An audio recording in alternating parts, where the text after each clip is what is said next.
watching the Rhode Island Hockey Hall of Fame All-Star Showcase. Broadcast sponsored by University Orthopedics, Express Sweeping, Mount St. Charles Academy, and Portsmouth Abbey School. Now to Schneider Arena at Providence College with NBC 10's Frank Carpano. And welcome to Schneider Arena on the Providence College campus for the Rhode Island Hockey Hall of Fame High School All-Star Hockey Showcase. I'm NBC 10's Frank Carpano, along with a Rhode Island Hockey Hall of Famer, Digit Murphy. Nice to see you, Digit. So pumped to be here, Frank, to see the girls play. It really is a chance for the best Rhode Island hockey players in high school for the girls get to show their stuff here tonight. Yeah, and you know, you look at what Vince Amini's done with the Rhode Island Hockey Hall of Fame and really giving the girls a chance to play and showcase their talent. They don't really have that opportunity that much. You don't have a lot of coaches coming to watch the game, so to put them all together, 8 teams of women, 5 each team, we're ready to rock. That's right. College coaches invited to come see the kids and see what they can do out on the ice. This is the first of 2 games. There's a girls game and a boys game. We've got it all for you, and we'll drop the puck on game number 1 right after this.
What so proudly we hailed at the twilight's last gleaming, whose broad stripes and bright stars through the perilous fight o'er the ramparts we watched were so gallantly streaming, and the rocket's red glare, the bombs bursting in air, gave proof through the night that our flag was still there. Oh, say does that star-spangled banner yet wave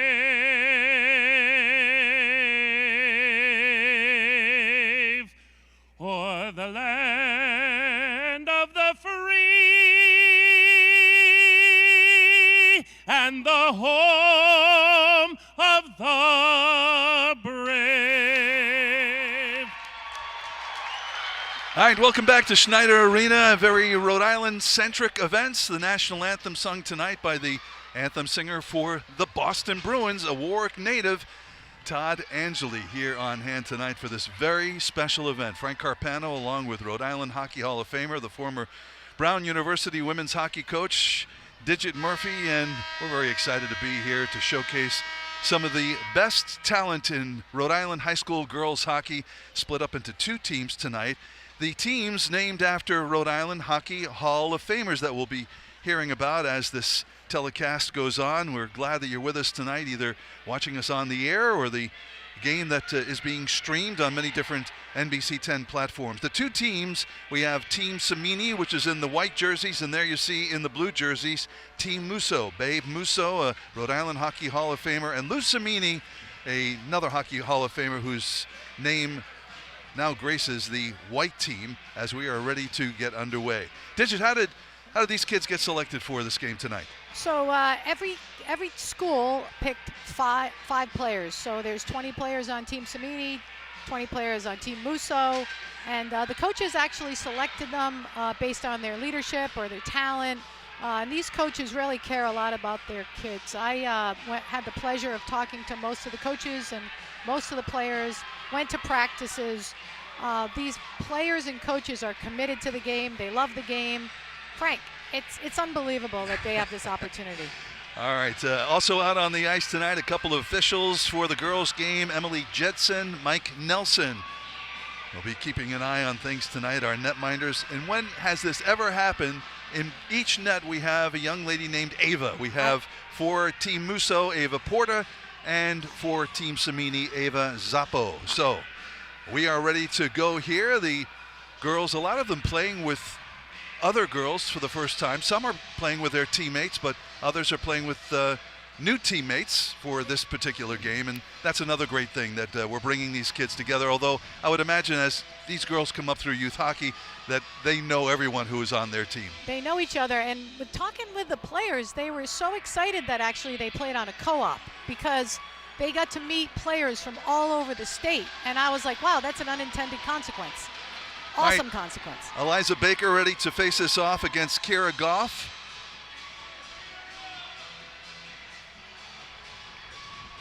And we're just waiting for the clock to reset, which gives us a chance to tell you that we'll be playing 2 25-minute periods for this game. And in the crowd tonight, many college coaches have been invited to check out the Rhode Island girls hockey talent, perhaps offer them a scholarship or a chance to go and play at the next level, which is one reason why this game is being staged. With the hopes, the Rhode Island Hockey Hall of Fame has the hopes that these kids will be able to continue their hockey careers. So this is a step in the right direction to give these young ladies some great exposure. And if you just saw the shot, you see all the women coaches on the bench. You see Erica Silva, Courtney Lacey, you saw Sophia Vinci, Sarah DeCosta's here, Vicky Mosession, well, Vicky Lamorello. I mean, this is the celebration of girls and women, and it's awesome. There we go. There's Kerry Nadeau, the coach at Smithfield, with Erica Silva. Erica Silva, standout at Northeastern, played on the national team, and she's a Hockey Hall of Famer herself. And to me, it's heartwarming to see them all. There you got Courtney Lacey, and to the left you got Maddie over from Warwick. So these young girls turn into these coaches. You see women reps out there. That's what warms my heart, what we tried to do back in the day, Frank, when we were at Brown. Well, and you mentioned refereeing. I mean, there's more than one way to stay out on the ice. Of course, one of them is to play, and then there's the coach, and then there's to officiate. As we take a look at Sarah DeCosta Hayes, and some of the names that you mentioned are young women that I followed coming up. Right. Erica Silva was a goaltender, and her efforts to try and make the Olympic team. Of course, Sarah, who has a Olympic gold medal and Olympic silver medal, playing net for Team USA back in Nagano and again in Salt Lake City. She's behind the bench there tonight. And I just saw Bree Rondo, who actually played at Mount St. Charles, and now she's coaching back at East Bay. So it's great that they're coming full circle. It's unbelievable, and that's what we are doing this for. All right, as we take a look at the white team, the first group that is out there tonight for Team Samini is Eliza Barker, centering the line with Sophia Nardelli and Anna Lamorello. On defense, Julia LaForge and Michaela Bucci. And as we mentioned in net, there's an Ava Zappo, who is a junior who plays on the LaSalle team. You know, as we look at some of the standings of the Rhode Island Interscholastic League for girls hockey, we see that with the exception of LaSalle, these are all co-op teams. And I think, would you agree that the goal is to get as many kids involved in high school hockey, as many girls, and maybe someday, years down the line, schools will have their own teams, much like LaSalle does? Yeah, absolutely. The growing the base is just hugely important to getting more girls playing, and I think you have these coaches out there now that really are committed to that. You have Sarah and Vicky, who actually started the Sting, which is a club team, and the more girls that play down the line, we're going to get more teams, and they deserve that opportunity just like the boys. And I was, you know me, I'm like 23 boys teams and there's only 8 girls. Let's go, women, let's play more and let's get your girls involved, and it won't disappoint you. Well, as you mentioned, you know, one of the good things to come out of the co-op is the fact that you're getting to play with young ladies from other schools and getting to know them. Of course, the downside is that there's not enough interest in a particular school for them to field their own team. So that's what creates these particular co-ops. And it happens on the boys' side as well. And I guess anything that allows the Interscholastic League to continue to play hockey, both boys and girls hockey, even if it means having to co-op teams, you know, we're all for it. Yeah, and I was really glad because I guess last year there was a rule that you could only have 3 teams, and they just brought it into 4 this year so that more girls could play. But, you know, you see the change in the hockey culture where the clubs are taking over, the junior teams are taking over, the prep schools. So it's really a travesty that a lot of the kids leave Rhode Island, and you'll see that in Nardelli. She'll be leaving and going to prep school. I can't wait to watch her play. She's number 3, Sophia Nardelli. She'll be heading off to prep school, and it's just a fact of life these days. And these young women right now, they play for free. They play for their team. They play. These other parents now have to go up to prep school and, you know, drop some dough, but it's where we're going, Frank. Well, the delay in getting this game started was with the game clock, as the folks over at the scoring table are feverishly trying to get things fixed. They just put 25 minutes up on the clock, so I think we're getting closer to starting this one. As we see, this is also a fundraiser for the Rhode Island Hockey Hall of Fame. The people who are attending here tonight paying $5 to come in. However, if you are a youth hockey player and you wear your jersey, you get in for free. Nice. So it's all about inclusion and getting as many eyes on this particular game and making these girls feel good about what they do out there on the ice. I'll tell you, remember how you said you had Ava and Ava? The last time I saw a double name duo in the net that played with each other was Sarah DaCosta and Sarah Teeting in the 1998 Olympics. Do you remember that? So, you know, history comes full circle, Frank. Yeah, that was wasn't that the first year, '96, that they 98. had women's 98 that they had women's hockey in the Olympics? Yep, and we got 2 of them right on the bench down there with Sarah and Vicky, and Rhode Island's doing proud. Yeah, baby. That's awesome. Well, and their efforts in hockey continue. Sarah DaCosta Hayes is a coach at St. George's, and she obviously works with the youth group, the Sting. And we are ready to get underway as we drop the puck on this showcase game between Rhode Island High School Hockey All-Stars.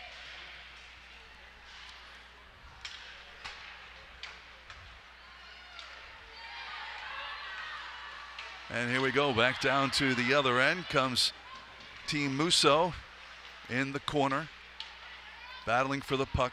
No checking in girls high school hockey, correct, is it? No checking, but they do allow contact, so we'll see what the refs are going to call today. Vanessa Bradley's shot on net is turned away, and now back in front and cleared by Team Samini. You just saw Kira Goff out there. She's the player to watch for Team Samini. Oh, sorry. Team Musso. Michaela Bucci sends it out to center ice, and puck tied up along the boards. And back comes Team Musso.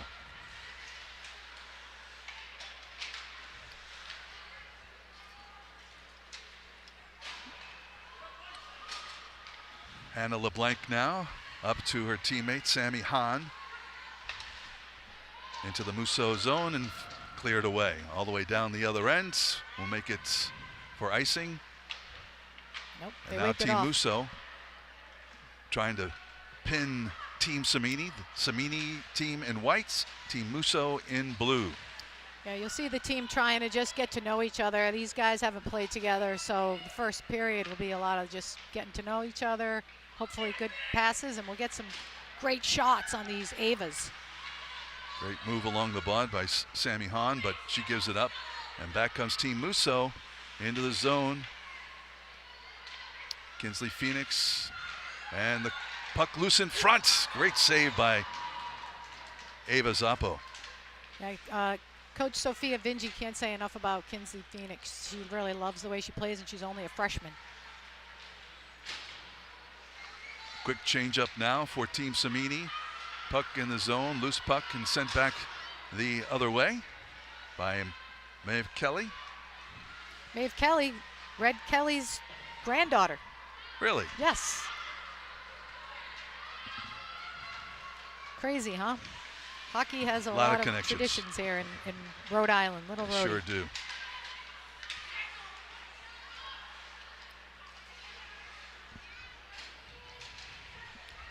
Back out at center ice, Sarah Anderson.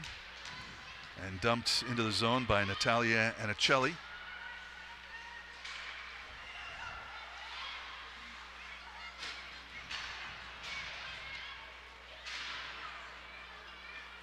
Puck pops loose, down into the corner, battling for it.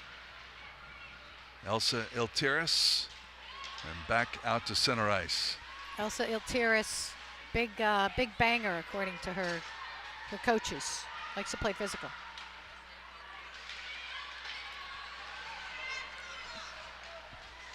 Back into the Musso zone, and that puck pops into the bench.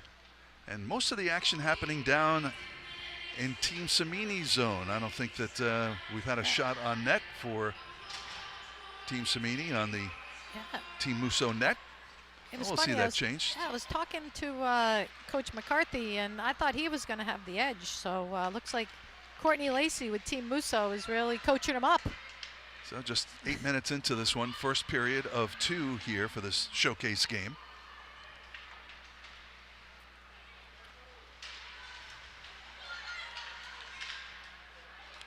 Liza Baker chasing this one down into the corner, battling it out with Victoria Steele. Steele has the puck, holds it, looking. Zips it up for Kaylin O'Connor. The puck into the Team Samini zone. Yeah, you watch Victoria Steele breaking out of the zone. Courtney Lacey says that she's just one of a kind when it comes to distributing the puck. Let's see if she can catch here, though. Catch her. All right, here's Eliza Barker, and shot is wide. Bet you she wants that one back.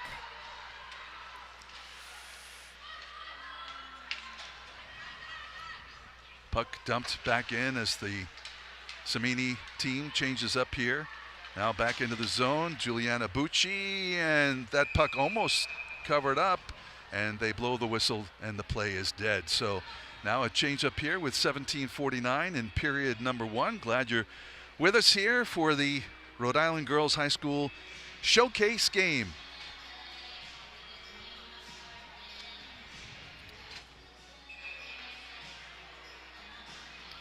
Here's that replay from Eliza Barker coming down. This looks like Zappo just takes it across, and she just misses it wide across that left post. Nice try by Eliza. Puck dumped into the zone. Battling along the boards. And kept in by Haley Clem. But here comes Team Samini. Down into the zone, battling in, and covered up by the goaltender. Nice rush on that play by Juliana Bucci, but can't get it between the pipes, and we're still scoreless here. Here we go. Here we go, Juliana Bucci again. Stalwart goaltending by the Ava. Ava Porter. Ava Porter coming up big on 2 breakaways. Puck in front, controlled by Team Samini. behind the nets, wrap around, and we got a goal. So the first to break the ice here today is Team Samini, and that goal scored by number 10, I believe it was number 10, Ginger Osgood. Was it? Ginge? Nope, yep, you're right, number 10. Thought I saw Sammy Hahn in there, but that was Ginger Osgood. You know, talking about Ginger, she's a big goal scorer. You know, according to her coach, she comes up big in big plays, and there we go. She scores the first goal. Senior from South County Storm slips by the defense and scores our first goal of the game. Well, these are the best of the best in the Rhode Island girls hockey circles. So we mentioned there's girls from each team represented here in this showcase game. Talking about Ginger, guess what, Frank? She rides dirt bikes for a living. All right. We like that. Not for a living. Kidding. All right, quickly back comes Team Musso. Knocked out of the zone. Eliza Barker can't control it. Kira Goff. Goff, big shots. Blocked in front by the defense. Taken away, back out to the points. Vanessa Bradley fires it wide. Another shot in front, turned away by Ava Zappo. Still controlled by Team Musso on the points. Misfire there by Bradley. And here comes Team Samini. And unfortunately, Barker couldn't slip it by the defense. At center ice, puck in the zone, and now quickly back out. Bradley can't control it. Victoria Steele picking up some speed here in second gear, slips it ahead, and unfortunately slip is what her teammate Hannah Nelson does, and the puck now back at center ice. I'll tell you, Victoria Steele really looks comfortable with the puck out there, distributing it up to her forwards. Great skater, you know, one of the top players, and she's only a sophomore for Burrville. On the attack now, Team Samini, but the puck cleared out of the zone. Shot on net, turned away by Ava Porter. Long pass, and that is going to be icing. So with 14:45 to go in the first period, 1-0 here, Team Samini. Now watching Juliana Bucci out there, you know, she's got a twin, and these kids are unbelievable. They have they do community service. Those twins are really knocking it out of the park on the off ice. I'm sure that it takes quite a resume to get an offer from a college, not only with your athletic but your academic resume and what you do in the community. I mean, I was talking to them, and they're doing things like teaching seniors how to use their phones. I'm like, I wasn't doing that when I was in high school. Well, you know, with the Rotary, it was pretty easy back in those days, right?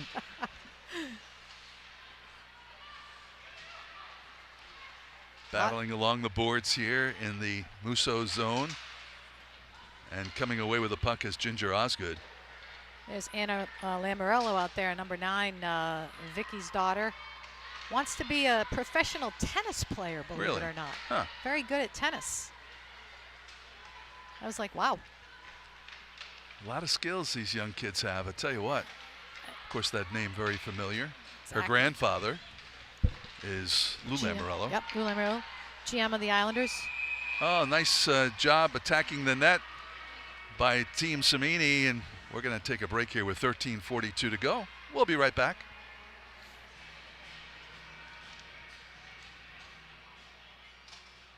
We're good.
Welcome back to Schneider Arena on the Providence College campus. Frank Carpano along with Digit Murphy. And we have our Rhode Island Hockey Hall of Fame High School All-Star Hockey Showcase. Right now we are showcasing the best girls high school hockey players in the state of Rhode Island. A first-time event that they're hoping will be an annual event. A way for these young ladies to showcase their skills, hoping in front of college coaches who just might find a player that they would like to recruit.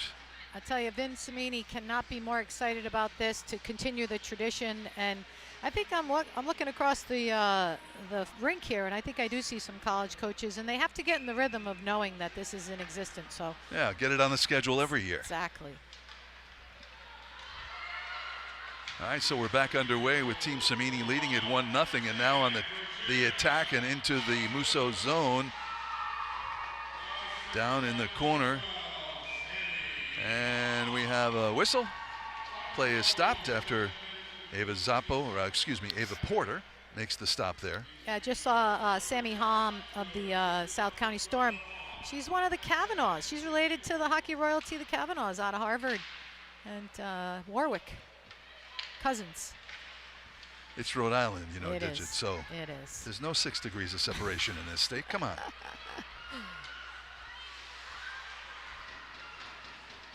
All right, Team Musso, after some difficulty clearing, gets it out of the zone, but Cimini in control here. And back they come. Eliza Barker throws it in front, nobody there. Another quick shot, and dropping to her knees and falling on the loose puck is Ava Porter. Yeah, you look at Eliza Barker out there at LaSalle, and I'm sure she misses her buddy there, Maddie Bradley. Maddie Bradley's injured, one of the top players at LaSalle. And she's not here. I think she would have been a treat to watch. Her coach, Sean McNamara, is really missing her. LaSalle, the top team in the Rhode Island Interscholastic League in the standings. They are #1 with a overall record of 8-4. I was talking to Kerry Nadeau. They won last year, and she says they have a target on their back. I said, how's it feel? She said, good. Took me 4 years to get there. Well, that's what happens. That's a good thing. Keep those kids focused, right? That's right.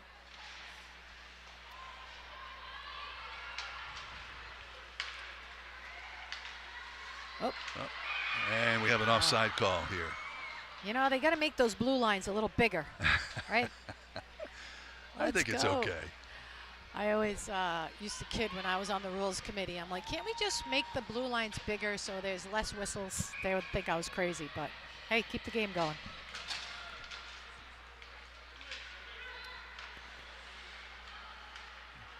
Team Cimini looking to clear. Back out at center ice. And looking down, Margot Bono dumps it into the zone. Again, no checking in girls high school hockey. Centering pass doesn't connect.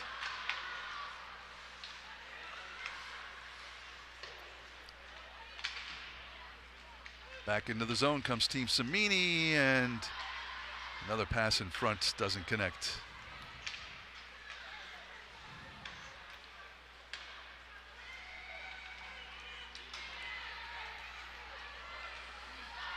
Hannah Nelson can't get a clean shot away. Puck loose now. Back out to the point. There's Julia. Julia LaForge. She's one of the top D at LaSalle. Good story about her, Frank. She's a sewer. She sews. Can't believe these kids. They do everything. Puck cleared as we hit the 11-minute mark of the first of 2 periods here. 25 minutes in duration for each period, as both teams quick to change now.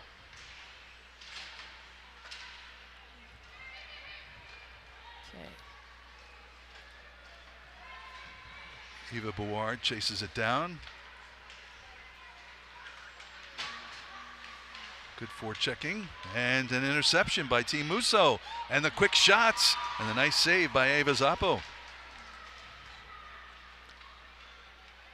Here they come again. Another shot, Zappo with a save. Wow, Zappo's keeping them in this one. That was an unbelievable flurry.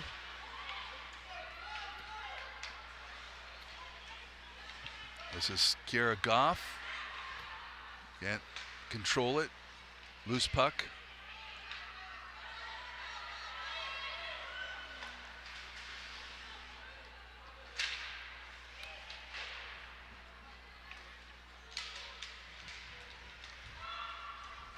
Well, let's keep in mind that this is an all-star game, and a lot of these kids are playing with each other for the first time. And you know, when you play with your regular teammates, you know where they're going to be at all times. So maybe that's why we're seeing a lot of loose pucks here. 100%, 100%. It's really difficult to play the first time in the first game, and now you're in front of college coaches. These kids have a lot of nerves and butterflies. It looks like Team Samini, though, is getting their legs under them. Looks like they had the opportunities more than Team Musso so far. Here's Kaylin O'Connor, and her shot wide of the Samini net. And quickly back comes Team Samini, dumping the puck into the zone. I'll tell you, I can't be more impressed with this Steele kid. She's a really great skater. You see her just break up the play right there. She's one to watch for the future. In front, and right there for a quick shot, but unfortunately unable to get one away was, I believe it was number 42.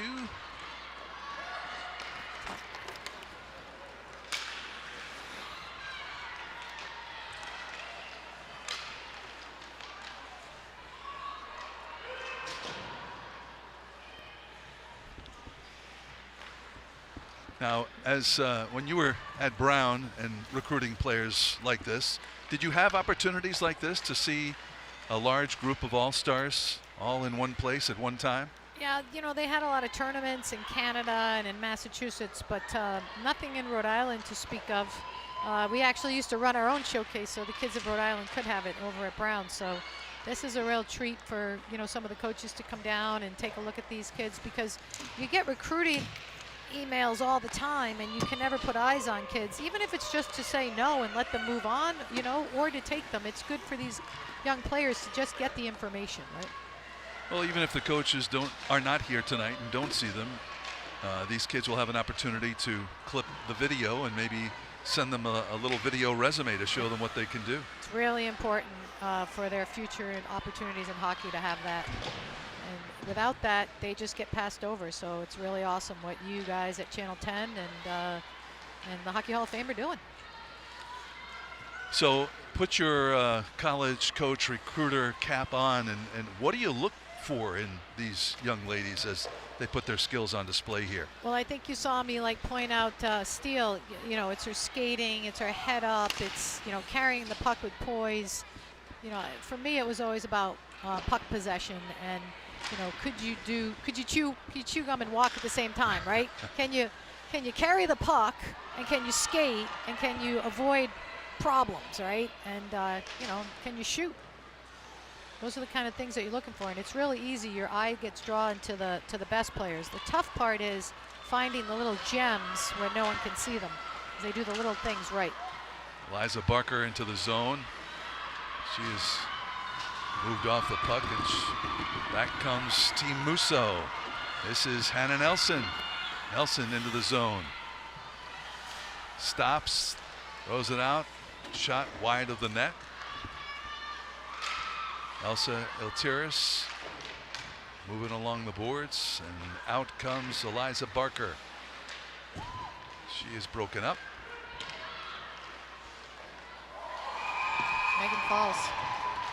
Megan Falls there with a shot, but Ava Zappo is there for the stop. That was a nice little play, though. You know, you watch her. Look, she avoids that head up, bam, a little too high. You know, she's got to go for either far pad for a rebound or, you know, a little harder shot. Use the other D for a screen, but not a bad little play.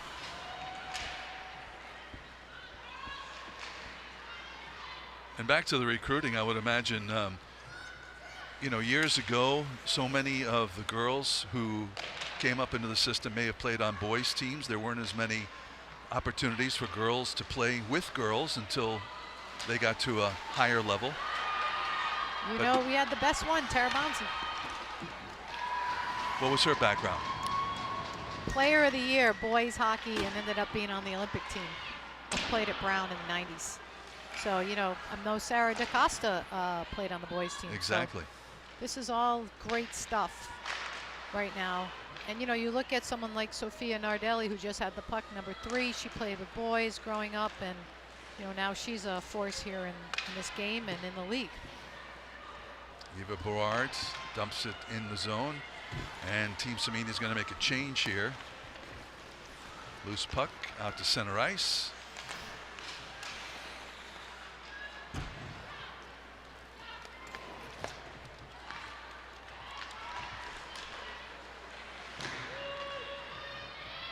Battle along the boards here. Where's the puck? There it is, squirts loose. Quick shot, nice blocker save by Ava Porter. These goalies are pretty good, Frank. They are. And a variety of shots, making it with the pads, with the stick, with the glove, the blocker. Quickly back in the zone, Kaylin O'Connor. Oh, between the legs. Back out in front, nobody there. Nobody there. Quick shot on net, tipped, nice save. Zappo chasing that one down. I'll tell you, Kaylin O'Connor's coming up big for Team Musso. A couple of nice little plays. Got to put the biscuit in the basket, Frank. All right, we've only Let's had go. that once here today, and that goes for Team Samini. The action now in Samini zone. Eliza Barker all over the place. She's a force. Around the puck a lot.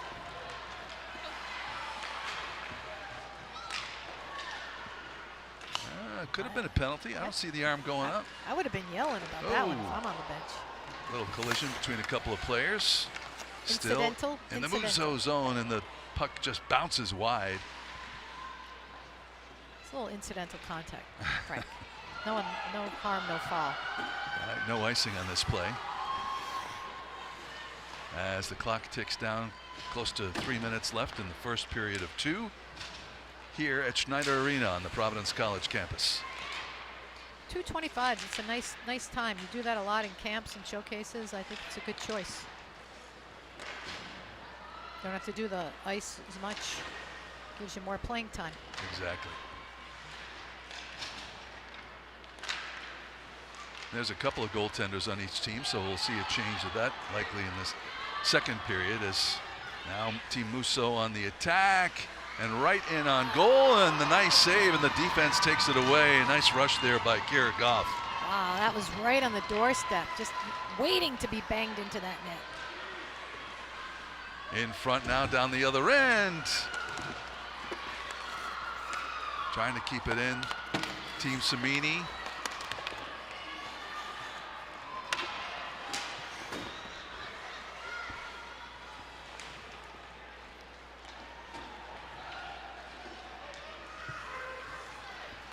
Quickly, shots there by number 42, Vanessa Bradley, is wide. Rocket, that thing's on net, might be in. Puck slips outside of the zone. Here's Victoria Steele, saying her name a lot here in the first periods, and Ava Zappo is going to cover it up. And 1:56 to go here as we head to break. You watch her coming in right here. This is Goff coming in, just tries to sneak it in, and it's almost there. Oh, great play by Ava Zappo to keep it out. Or we would have been 1-1, Frank.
And welcome back to Schneider Arena for this high school hockey showcase game.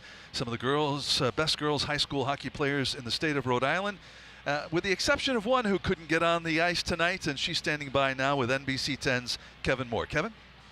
Thanks, Frankie. Unfortunately, Maddie Bradley here, you did break your leg. You have a rod currently in your leg right now. I don't think anybody would know looking at you standing, but what's this season been like for you?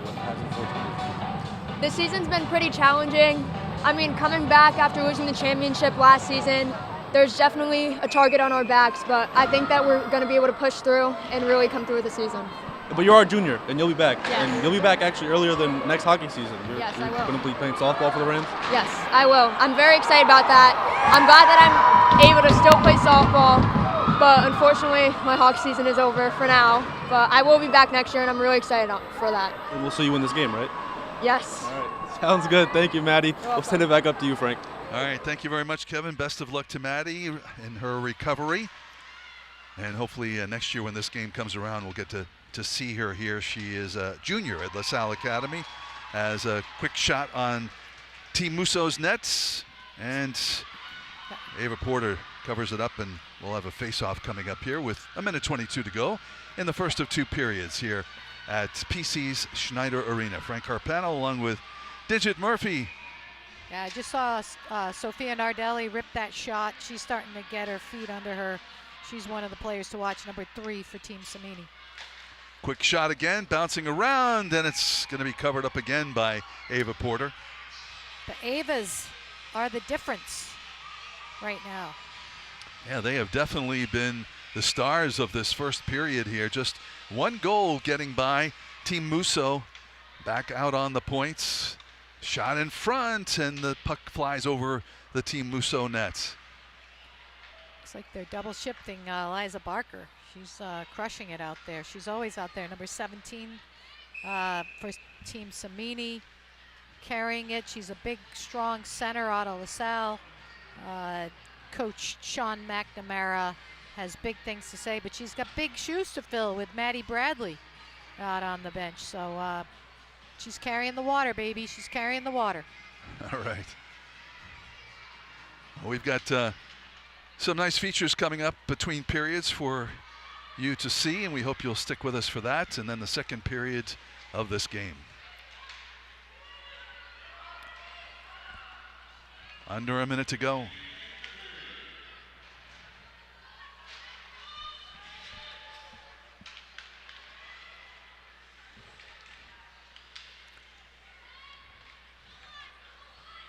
There's Eliza Barker again, pressuring on that neutral zone forecheck there, but Kaylin O'Connor down on the right side, trying to muscle her way in. The shot and the stop by Ava Zappo. Ava Zappo, a force there. Another one in front, and she covers up. Oh boy, quick whistle there. Fortunately for Team Samini. I'll tell you, they don't want Digit Murphy on the bench. I'd be all over those refs right now. There she comes. Right out in front, goes right, watch this, right through the crease. There it goes, it's loose. Wow. You weren't ever on the officials, were you, Ditch? Never. I was their best friend. Ask Tommy DeFusco. Him and I used to have a good laugh. After the fact. After the fact, yeah.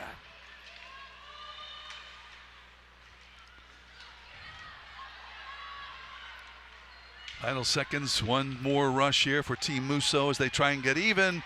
And in front of the net, a lot of traffic, but Ava Zappo didn't take her eye off of it, and she makes the nice save. Ava Zappo is such a great goalie. Kira Goff again coming down that right side. She gets by one defender in the backhand. She may have had time to pull it back on her forehand and go top shelf, but she just laid a backhand in, and Zappo's up to the test.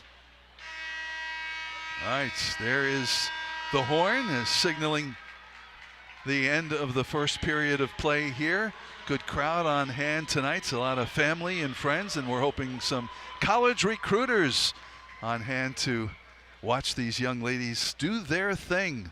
They're going to come out and make some ice here, and then we'll have a second period of play. Of course, this is the first half of a doubleheader.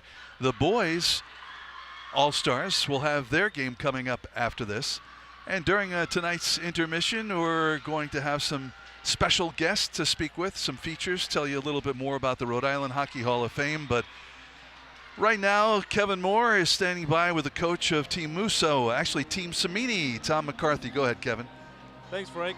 Coach, 1-0 game. Just going hard to the corners. No, I'm kidding. How much fun is it out there? Oh, it's great to watch them be able to play all these talented players. You play against them all season long, so to see them on the same line is something special. And All-Star game 1-0. You don't see that a lot, so it's great so far. And of course, you are the head coach of the South County Storm. I mean, for girls hockey, having this game, the inaugural one, what does this mean to you and to the girls? Oh, this is fantastic. The more we can stop talking about it as girls hockey and just hockey, right? And I think that's a big part of this. A ton of people here tonight. There'll be another game after this, so I mean, this is fantastic. When you got the call to be the head coach, how easy was it? I was thrilled. I was absolutely thrilled to get an opportunity to do it. These players are awesome. Many of them I've known through youth hockey, so to have a chance to be on the bench with them, and then all the other wonderful coaches we have here, Sarah, Vicky, everybody, it's just something special. And lastly, to be the head coach of the first Team Samini team, being a Rhode Islander, what is that like? It's awesome. Part of Rhode Island history. I love it. It's great. All right, thanks, Coach. We'll see you in the next period. Thanks so much. Appreciate it. Speaking of Coach Lou Savini, coming up, we take a look at the 2019 Hall of Famer who coached 32 years at LaSalle, a LaSalle legend. In between those 32 years, 5 state championships, including a New England championship. Take a look at this video as we look back at one of the fine men who shaped Rhode Island hockey history. Lou Samini. When LaSalle Academy's legendary and beloved coach Lou Samini was inducted into the Rhode Island Hockey Hall of Fame in 2020, it was his 7th enshrinement in a Hall of Fame. He was born in North Providence in 1920 and attended Providence College on an athletic scholarship to play football and baseball. His 9-decade affiliation with LaSalle began as a student in 1935. He joined its faculty in 1946 when he also took the helm as the Rams hockey coach. His 32-year record behind the bench was a remarkable 572 wins, 185 losses, and 34 ties, including 5 Rhode Island state championships and 1 New England title. His teams missed the playoffs only once during that span. In 1951, Lou did double duty, answering the call of his college alma mater to coach and help organize the rebirth of varsity hockey at PC. A true gentleman, Lou never received a bench penalty. In tribute for his contributions to the game, the championship division of the Rhode Island Interscholastic Hockey League was named in his honor. Among his many awards, he was recognized by President Eisenhower for his outstanding service to youth, and in 1972, Lou was honored as the national recipient of the prestigious Grantland Rice Award for Sportsmanship.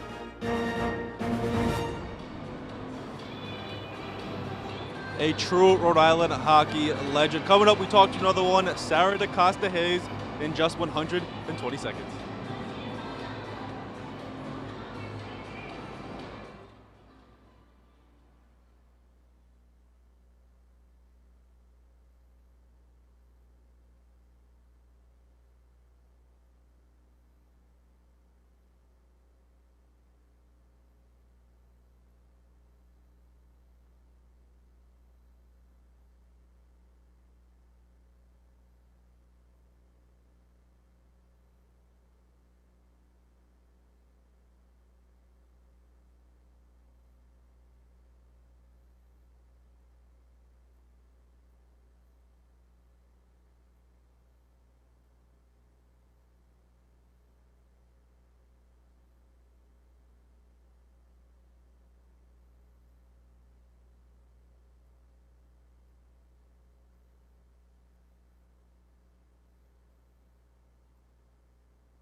Welcome back. Joining me now, Hockey Hall of Fame class 2019 and a hockey pioneer and Olympic gold medalist, Sarah DaCosta. Hey, Sarah. How you doing? Good. How are you? Great. I'm great. Going back to your history, you started out playing boys. You were the first goalie to play in the boys divisional championship, and now it's an all-girls hockey game. Just how far we've come with hockey. What is this night like? Yeah, it's so great to see. When I was playing, there was no girls hockey in Rhode Island for high school, and to see where we are today and great turnout tonight, and the talent is impressive, and it's a great showcase for these girls and just how far women's hockey has come in Rhode Island. It's a great thing to see. Would you say that this is sort of the golden age for girls hockey? I mean, you got an all-star game here now. You have the PWHL. The opportunities that these girls have, it's endless now, it seems like. Yeah, there's so many opportunities for girl hockey players now, and I looked up to the NHL players, and now all these little girls have female role models, and for me to be able to see that, it's so great. They're wearing the Hillary Knight shirts and all these players that they can look up to and aspire to be, and it's impressive. And you're one of those. Don't get wrong. You're one of those, and the work you do with youth hockey and the Sting. I mean, that's your team. So yeah. what is that?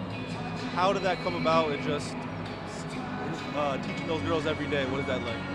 It's great. It's fun tonight to see a lot of my little U8 players and some of the older girls wearing their Sting jerseys and being here. But Vicky Mosesha and Lamarillo, who's here tonight, and the two of us started the girls program, and it's so exciting for us to see a lot of these players out here tonight. They started with us when they were little, so now they're out here showcasing their talent and how far women's hockey has come. So it's great to be a part of this. Yeah, it is. Thank you so much for taking some time with us. We'll see you back on the bench in the second period. You predicting Team Samini win? I think we're going to pull off the win. All right, thank you, Sarah. Thank you. Sarah is, of course, one of 3 women who are considered the first ladies of the Rhode Island Hockey Hall of Fame, one, of course, being Digit Murphy, who we had the honor of having as the color commentator. Another one, Camry Granado. She's just the first woman to be inducted into the U.S. Hall of Fame, as well as the Hockey Hall of Fame in Toronto. Cammy Granado. Cammy Granado was born in 1971 just outside of Chicago.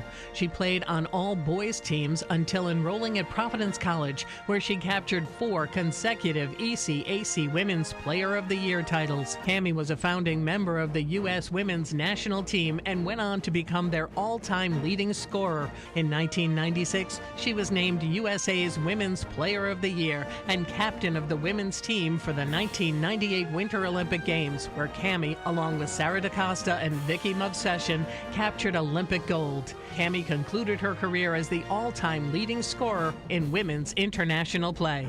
In 2007, she was awarded with the Lester Patrick Trophy for her contributions to hockey in the USA, while becoming one of the first women inducted into the IIHF Hall of Fame and the first female inducted into the U.S. Hockey Hall of Fame. In 2010, Cammy made history again by becoming the first woman inducted into the Hockey Hall of Fame in Toronto.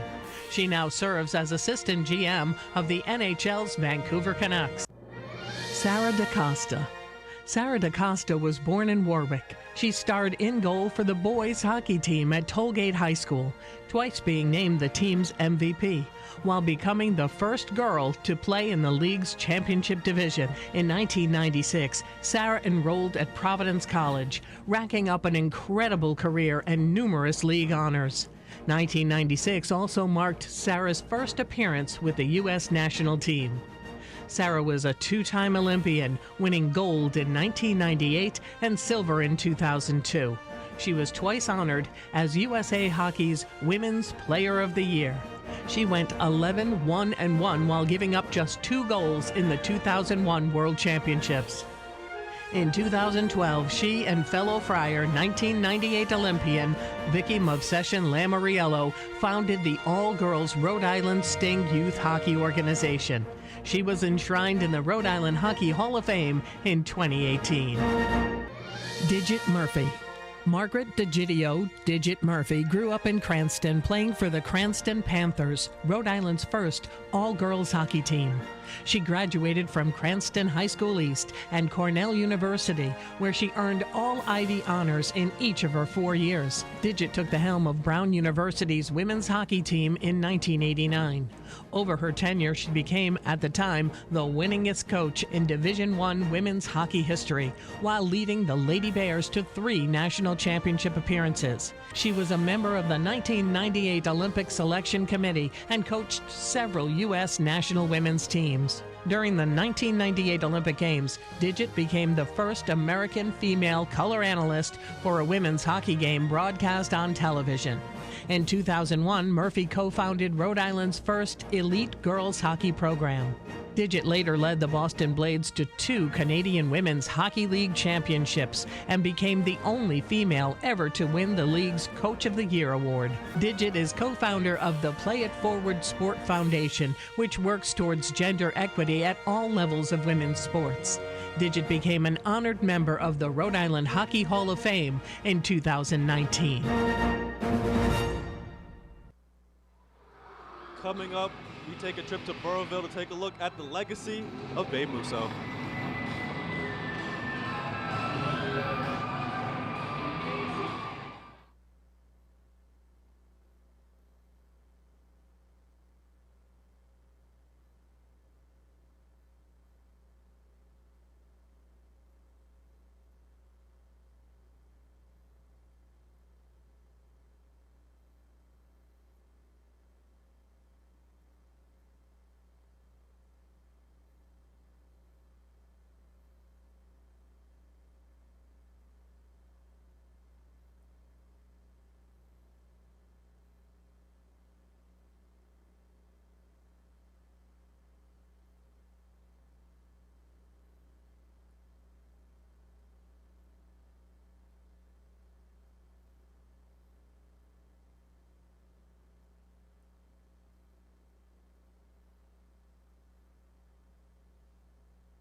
Call an audible really quick. We're going to talk to head coach Courtney Lacey. Coach, how much fun is this? Oh, this is wonderful. This is great. This is awesome for girls hockey. This is the best thing I've seen, as a coach in Rhode Island for a very long time. All the work that's come into it, all the work that you do for girls hockey. I mean, when you have legends behind you on your bench and on the opposite bench, seeing them, what does that also mean when you look over? It's great for the girls. It's great for the girls to see. Erica is unbelievable. She was an unbelievable athlete, goalie. So to have her on the bench, and even me as a coach to be able to coach next to her, it's a wonderful experience, and but better for the kids. And we got 30 seconds. What are we looking for in this period? Forecheck. Put the puck in the net, crash the net. Go for rebounds, and we did much better after the first time out. Be a little bit more aggressive, and so just got to keep that up. It's all fun. We want to win at the end of the day, right? Of course. Right. Who doesn't want to win, right? All right, thanks, Coach. We got the second period coming up in 15 seconds right here. All right, thank you very much, Coach Lacey and Kevin. 1-0 Team Samini. Samini in the white jerseys, Team Musso in the blue jerseys. We've got a fresh sheet of ice out there, and we are ready to go. We also have 2 new netminders for Team Musso in the blue jerseys. It's Flora Munier number 33, and for Team Samini, number 30 is Kristen Smith. I tell you, Coach Lacey's got them fired up. They were doing a little cheer before they started. So let's see if Team Musso can even the score. And we are underway. It'll be Team Musso on the attack. Shot on net, quick save. That's the way for Kristen Smith to get into the game. Throw that rubber right on her. She's ready. Back again, another save by Smith. Back out to the point. And now out comes Team Samini trying to catch up to the loose puck. Down the other end, Nardelli. Sophia out in front. Nobody there, as was redirected by Anna Lamorello. Nunez happy that they didn't get any meat on that because she was a little out of position, but O'Connor in front, and she scores. Kaylin O'Connor skates right in and flips it in to even the game at 1. You know, when you look at O'Connor again down that right side, finally able to beat the goalie. It's not Ava Zappo, it's Kristen Smith, and she just beats her short side right inside the post. She's a lefty, so she's on her forehand, and she gets it right over her left shoulder. Great goal. That's a goal scorer's move, Frank. Very nice. Flips it up over the shoulder of the goaltender, and we're all tied at 1. Barely a minute into this second and final period of the Showcase All-Star game for the girls. It's got to be a little conflicted for Coach Lacey because Kristen Smith is a Barville goalie, and she's playing for the other team because they didn't have a goalie. So some of the politics that goes into this one here, but it's all good.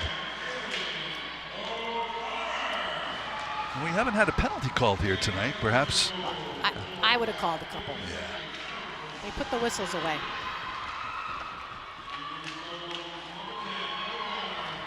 Out comes Team Musso once again, but chasing down the loose puck, Hannah LeBlanc up along the boards. And now taking control of Sammy Hahn, but she loses it. Out in front, the shots and the save.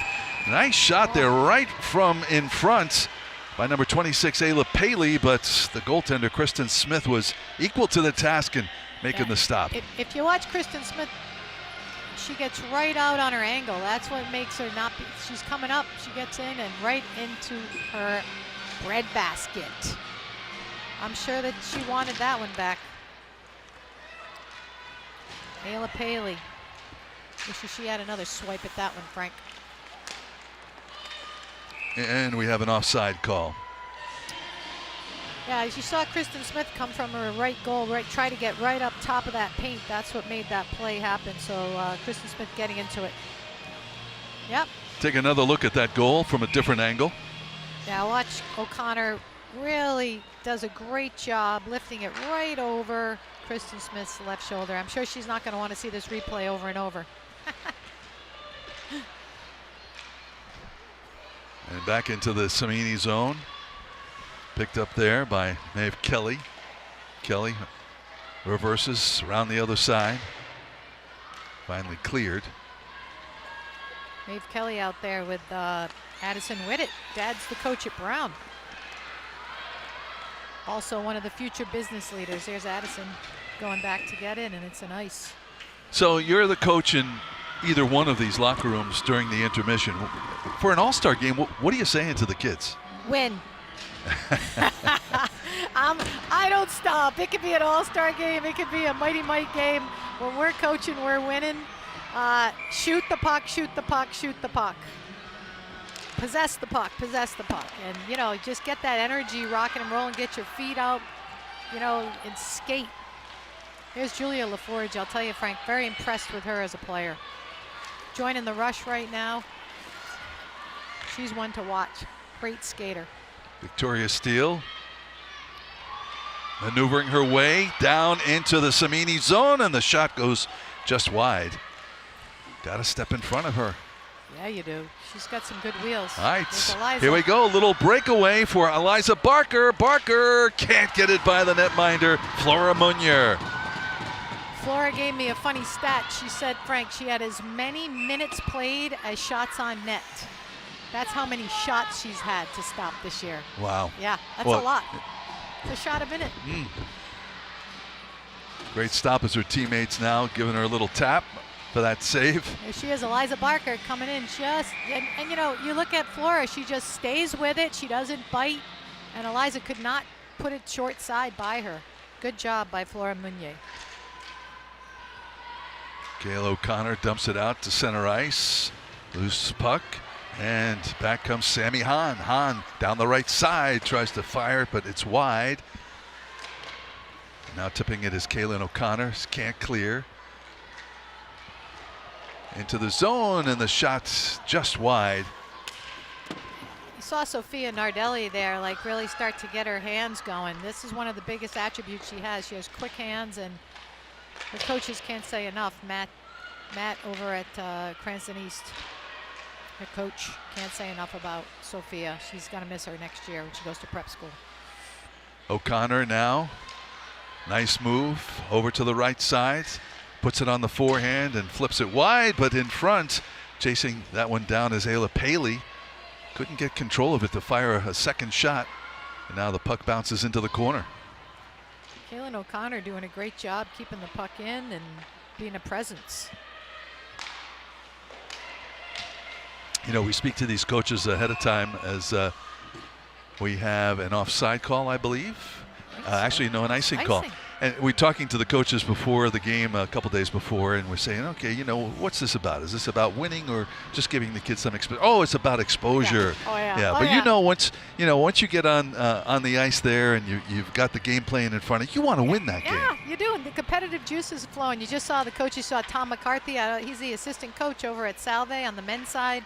He really believes in girls hockey. His daughters play, and I don't know if they didn't have a coach in South Kingstown. He volunteered. I mean, it's a lot of work. These kids come 9 o'clock at night, they practice, Frank, and then they get back and they play at 5 a.m. So these players are committed to the game. That's what I love seeing. And the coaches too. And I say that for all sports, because for what they're paid to coach a high school team and the amount of time that they put into it, they're getting paid pennies per hour. It's a labor of love, Frank. It is. Big shot over the Samini net. Battling along the boards now. The puck squirts loose and is cleared out. And chasing it down is Sarah Anderson. Anderson back up to center ice. Lead pass now into the zone. And that shot tipped aside by Kristen Smith. Kristen Smith really valuable in her community. She does a lot of work with the substance abuse program on campus. Just a really great student on and off the ice. Into the zone. Players slipping all over the place. Slippery ice. It is. Up. Loose puck. Now back into the zone and tipped, and it's going to go right to Flora Meunier, who's going to cover it up. Yep. 19:15 to go here in the second and final period of this All-Star game. It's funny you see Eliza Barker just hovering. She's just waiting for that puck to squirt. She's going to pounce on that thing. She's hungry. Barker wins the face-off. Puck loose down into the corner now. Barker chases it.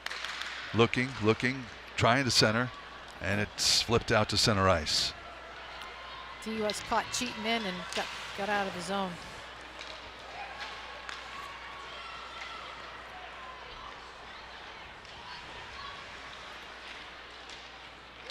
Sarah Anderson along the board, can't control it. Here's Ginger Osgood, centering pass, doesn't connect.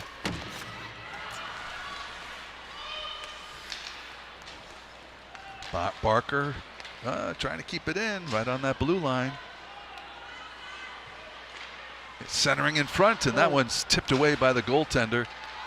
Still pressing Team Samini. Bouncing puck. Who's got it? Team Samini reels it in. Hahn looking for someone to pass to, has now ridden off the puck. It's a nice little rub out there. That's vintage rub out. Goff. Goff down the left side on her backhand. Stops now, looking for someone to pass it to. on the points. There's a shot stopped by the blocker by Smith. Haley Clem wants the puck out on the points, but they keep it deep in the zone, and another save by Kristen Smith. Hey, so what do you think about this new, let's take a look at this. If you look here, she comes across, cranks it, uses her as a screen and almost slips by Smith. I mean, that's vintage textbook screen right there.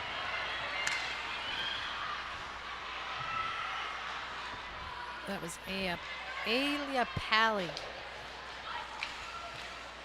Mia Phelps dumps it in. Back comes Team Musso on the right side, slipping through, and loose puck in front after the stop by the goaltender Smith. I'll tell you, Steele's going to sneak one in. She's hovering around that area, but now she's better back check. See now? 2-on-0, big breakaway, and the pass and the shot and the save. What a nice save by Flora Munier, facing a 2-on-0, and she makes the big stop. I'll tell you right here, you got to be selfish. You got to be selfish here. She's coming down. Bucci comes down, tries to pass it across to her little buddy and cannot put it in. What a great save though by Munier. She just was not biting with the first shot. Lindsay Rowe maybe a little bit too deep there. Too deep. Judy on the spot, I'm calling her, not Johnny on the spot with that save. I'll tell you, she's a little spitfire, that Flora Munier. I love talking to her. She had great stories and loves being in the net. Been a goalie her whole life. On the face-off now, back out to the points. Quick shot, that's wide. Julia LaFour's trying to throw it on net. All right, here's Barker. She loses it. You know, I was going to say on that breakaway, Courtney's going to give Steele an earful for leaving the point, leaving that 2-on-0 breakaway.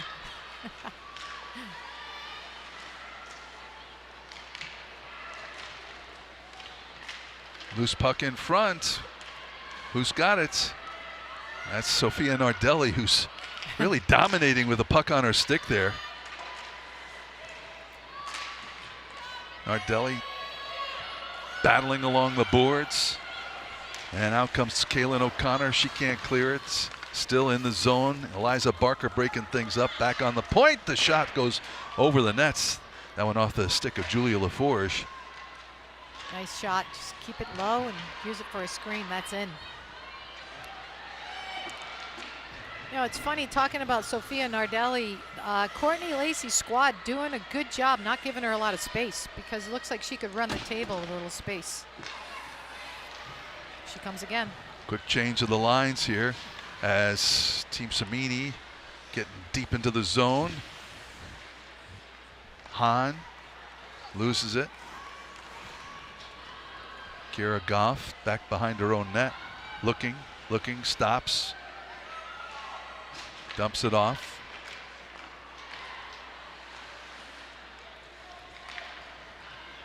Back into the zone, Hahn gets taken down. I really like the way that Kira Goff, she has a lot of patience and poise with the puck. She does a good job distributing. Back out to the point, and that shot blocked. Where's the puck? Bouncing down behind the net.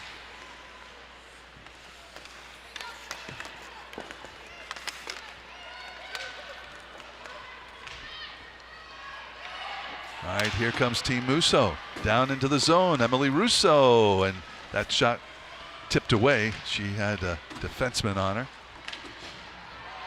And back comes Eva Bouard. 2-on-2. Bouard taking it to the left side, stops, wants to turn it around, but gets met there by a couple of blue jerseys.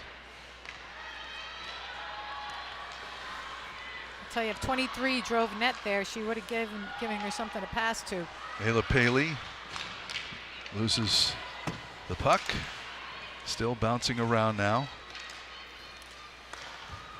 Haley Clem. All right, down on the points. Rolls into the corner. And the puck slips out. 14 minutes to go in this one. 1-1 game. No one's mentioned to me what happens if we have a tie game this All-Star Showcase. Shootout, shootout. I like They're how you probably think. just gonna tie. I like how you think. Back comes Ayla Paley, broken up. I will say my favorite is 3-on-3. I think that's so exciting. Yeah, a lot of ice out there, and yeah. I enjoy that. It's funny, we went to it in all the leagues we played in that we had any say in it, because you got to score goals. That's the most fun thing with hockey. Absolutely, in any level of hockey.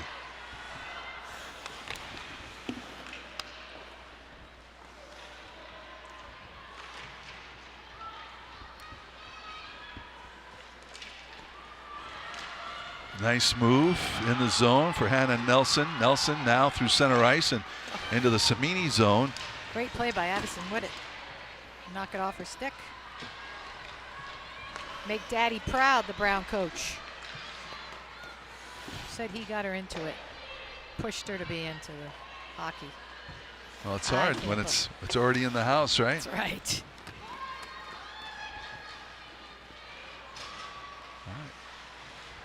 Sister played with her last year. Now she goes to Wisconsin, plays club hockey, I think, over there.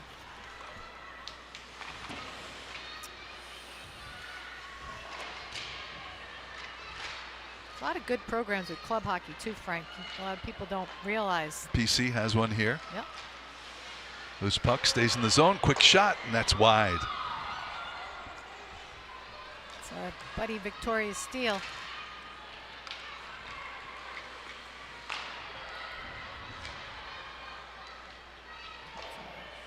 Back and forth we go. A 1-1 game.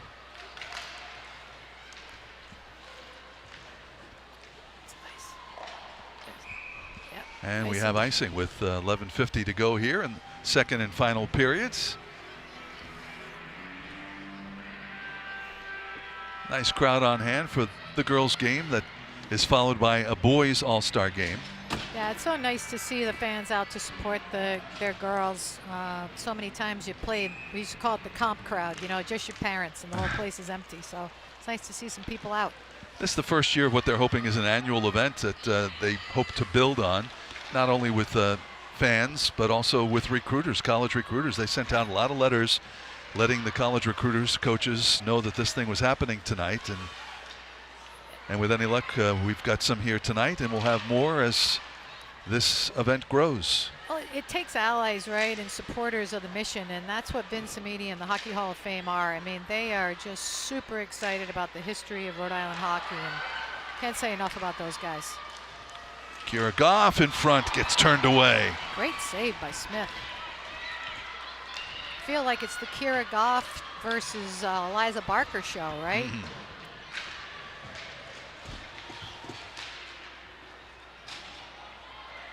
Quick changes here as play continues. The clock under 11 minutes to go. Still in the zone, O'Connor in the corner, battling there with Bucci. Back out on the points. Quick shot, rolls right to the goaltender. Speaking of goaltenders, I tell you what, we have had some great saves here tonight as we had to break and show you one of those great saves in a 1-1 All-Star game.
And welcome back to PC Schneider Arena for the Rhode Island Hockey Hall of Fame All-Star Showcase game. These are the girls, followed by the boys. You have a heck of a game going here. 10:41 to go in the final period, and it's a 1-1 game. Some great saves, some great shots on net, and we'll see how this one wraps up here in the final 10.5 minutes. You see Courtney Lacey telling her team what to do. She's competitive. She's got this Team Musso rocking and rolling, and then you got Coach McCarthy just has got the superstars on his bench, Sarah and Vicky, so it's kind of fun to watch them. Yeah, everybody's got a little input into this one. Oh, yeah. And all right, here comes Team Samini now. The shot on net, the save, the puck loose in front, tipped away by the defense. Another great save by Flora Munier. Flora Munier, Judy on the spot. Shot wide by Eva Bouard. Another backhand now, and that one tipped aside. Munier cat quick in that net. She's making some great saves. Behind the nets, Eliza Barker. Barker out in front, and that one tipped away by Team Musso. Great D-zone coverage by Team Musso to just limit the shot selection by Team Samini. Team Samini dominating that last shift.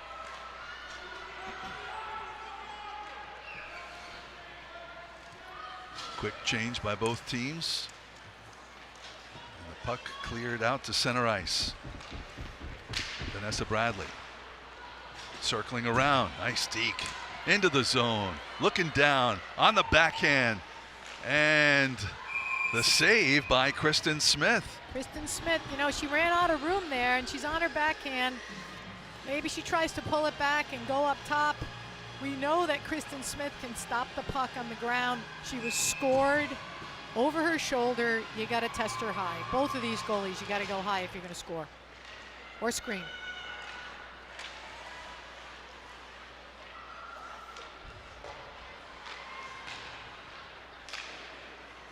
Puck loose in front of the Samini nets.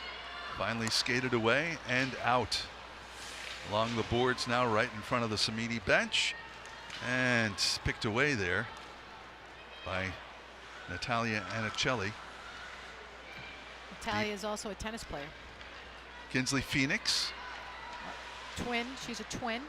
You got it all. You got all the facts down I got here. the facts, you know. I gotta tell you, there's no looking at any papers. You've got it committed to memory there, Ditch. I do. I like the kids. It's fun. And backhand in front, turned away by Munier. Coming in for another shot, knocked away, and here comes Team Musso.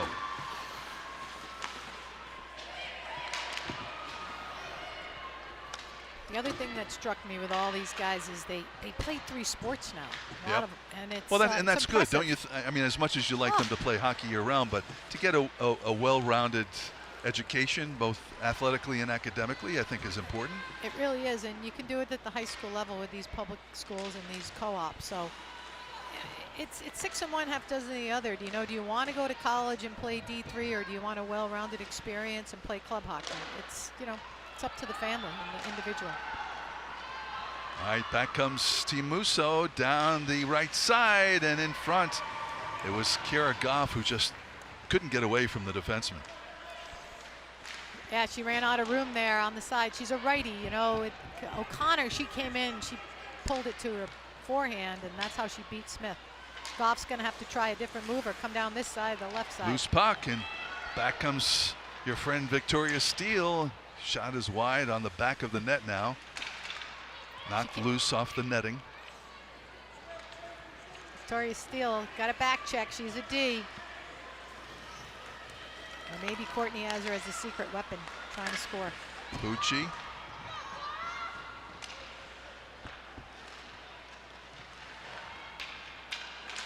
Nope. All right, offside, the call, I believe. Stops the clock with 6:44 to go. You know what we call this, Frank? A barn burner. A barn burner. It's a barn burner. We're in Rhode Island. Oh, you grew up in Cranston, right? Cranston.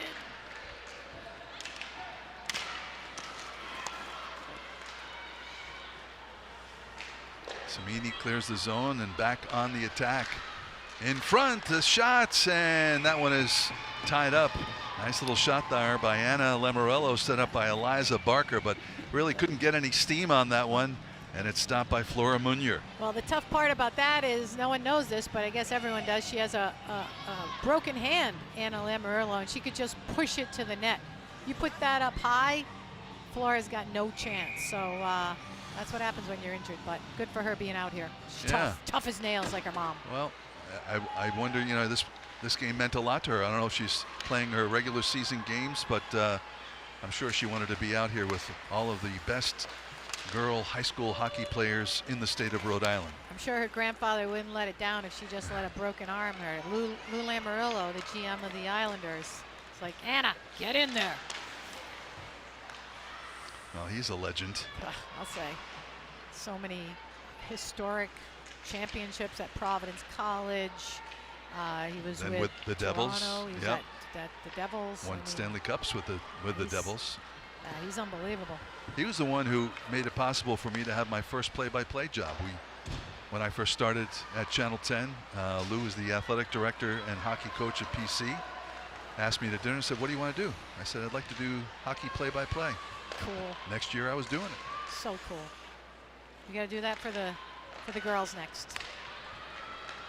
The women athletic director yet to be named. And that's offside. That's too bad because O'Connor wishes she had one step because she had a head of steam coming down that left side. She's really done some magical things with the puck. I'm very impressed with Kaylin O'Connor tonight. She's on that Smithfield squad. She's also a three-sport athlete, and she's also a twin, Frank. Twins. A lot of twins. But her sister does not play. I believe she was a gymnast. I might be making that up, but I think she is. I buy it. I believe you. Whatever you say, Didge, I'm buying it. Yeah, but the family on the broadcast is gonna be like, what? Approaching 5 minutes to go in this game. And the puck cleared into the zone, and this is going to be icing. They'll bring it back down the other end. So we'll see if somebody can come up with a goal here as we have a 1-1 tie. And I tell you what, if the time expires and it's 1-1, we're going to call it. And I think everybody will feel that it was a huge success here. Yeah. Everybody has to be happy with Except the for product on the ice, right? Here we go again. Here's Eliza coming in, and she's gonna run out of room here. And a goal. Team Samini scoring to put them up 2-1.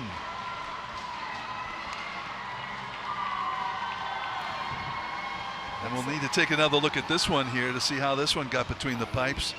In front, little backhands by number 42, Arden Wilkes.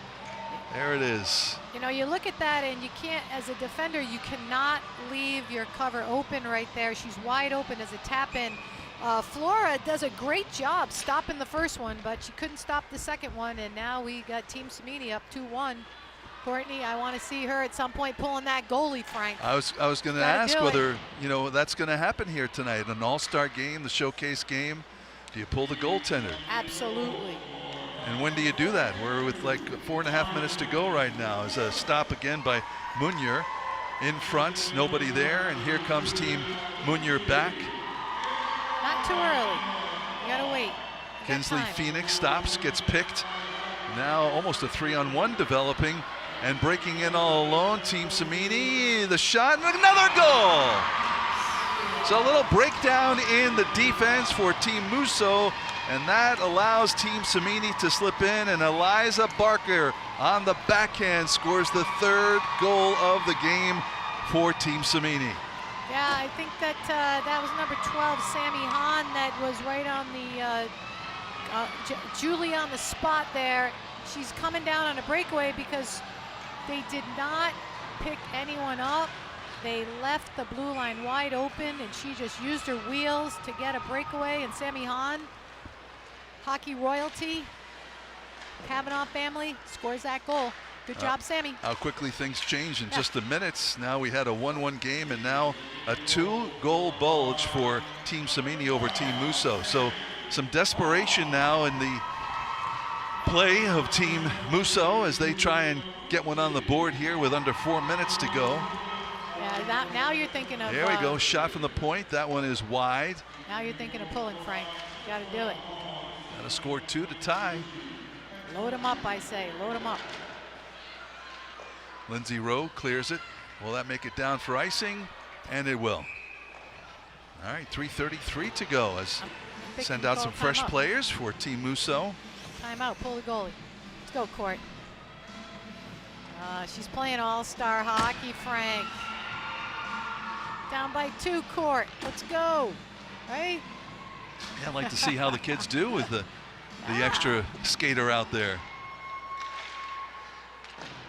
Nothing wrong with being competitive. Kaylin O'Connor has the puck, trying to shake the defender. Looking, now back out to the point. Back inside, now in front. Loose puck and turned away by Kristen Smith. I'm imagining this with a goalie pulled, Frank. Get 2 guys on the puck. Once a coach, always a coach. Musso not looking at the bench at all, and there's a shot from the point and a nice stop. And we'll take a break now after that Quinn Farrier shot. 3:02 to go. Team Samini 3-1 the score here. Here's the goal that made it 3-1, and we'll be right back.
Welcome back to PC Schneider Arena as we take a look at the Team Musso bench. They are trailing 3-1 with 3:02 to go in the final period of this All-Star Showcase game. And what's the coach saying there on the bench? And I think, what you're trying to do now is you're balancing winning and letting them, have a chance. And I think Courtney's going to try to win. She's drawing up a face-off. She's deciding whether she's going to pull the goalie. And she's got Sophia Vinci down there, and she's like, guys, we got to win this game. I believe in you. She's going to do a cheer right now, get them all fired up, and, let's see if she pulls the goalie. Oh. And she does not pull the goalie. I'm texting her right now. I'm going to say, Court, you got to win. Flora Munier returns to her net. She's made some great saves here. She's been unbelievable. In this second period, the face-off down in the Samini zone, controlled by Team Samini, and intercepted. Here in front, there's the quick shot, and that one bounces up and to the top of the glass, so the whistle blows. Victoria Steele with a Nice little wrister there. Yeah, it looked like they had a little forecheck action going, like almost like a 2-3 because they pinched down and they got possession. So maybe this is court, you know. Steele now back on the edge. Another shot. That was a bullet. And that another stop by the netminder, Kristen Smith, who's done a great job here in the second period. She waits one more second, pulls for the screen, and maybe she's got an opportunity. She's got a great shot from the point there, Frank. All right, and another stop for the goaltender right off the face-off. That puck rolls to Kristen Smith. She's saying, get out of my way. You see her put that blocker up like, hey, I'm here. Here we go, Kaylin O'Connor, the hot stick coming out there. Let's see what Team Musso can do here with Hannah Nelson. And she can't Phoenix. win the draw. Controlled now by Samini. Approaching 2.5 minutes to go in the game.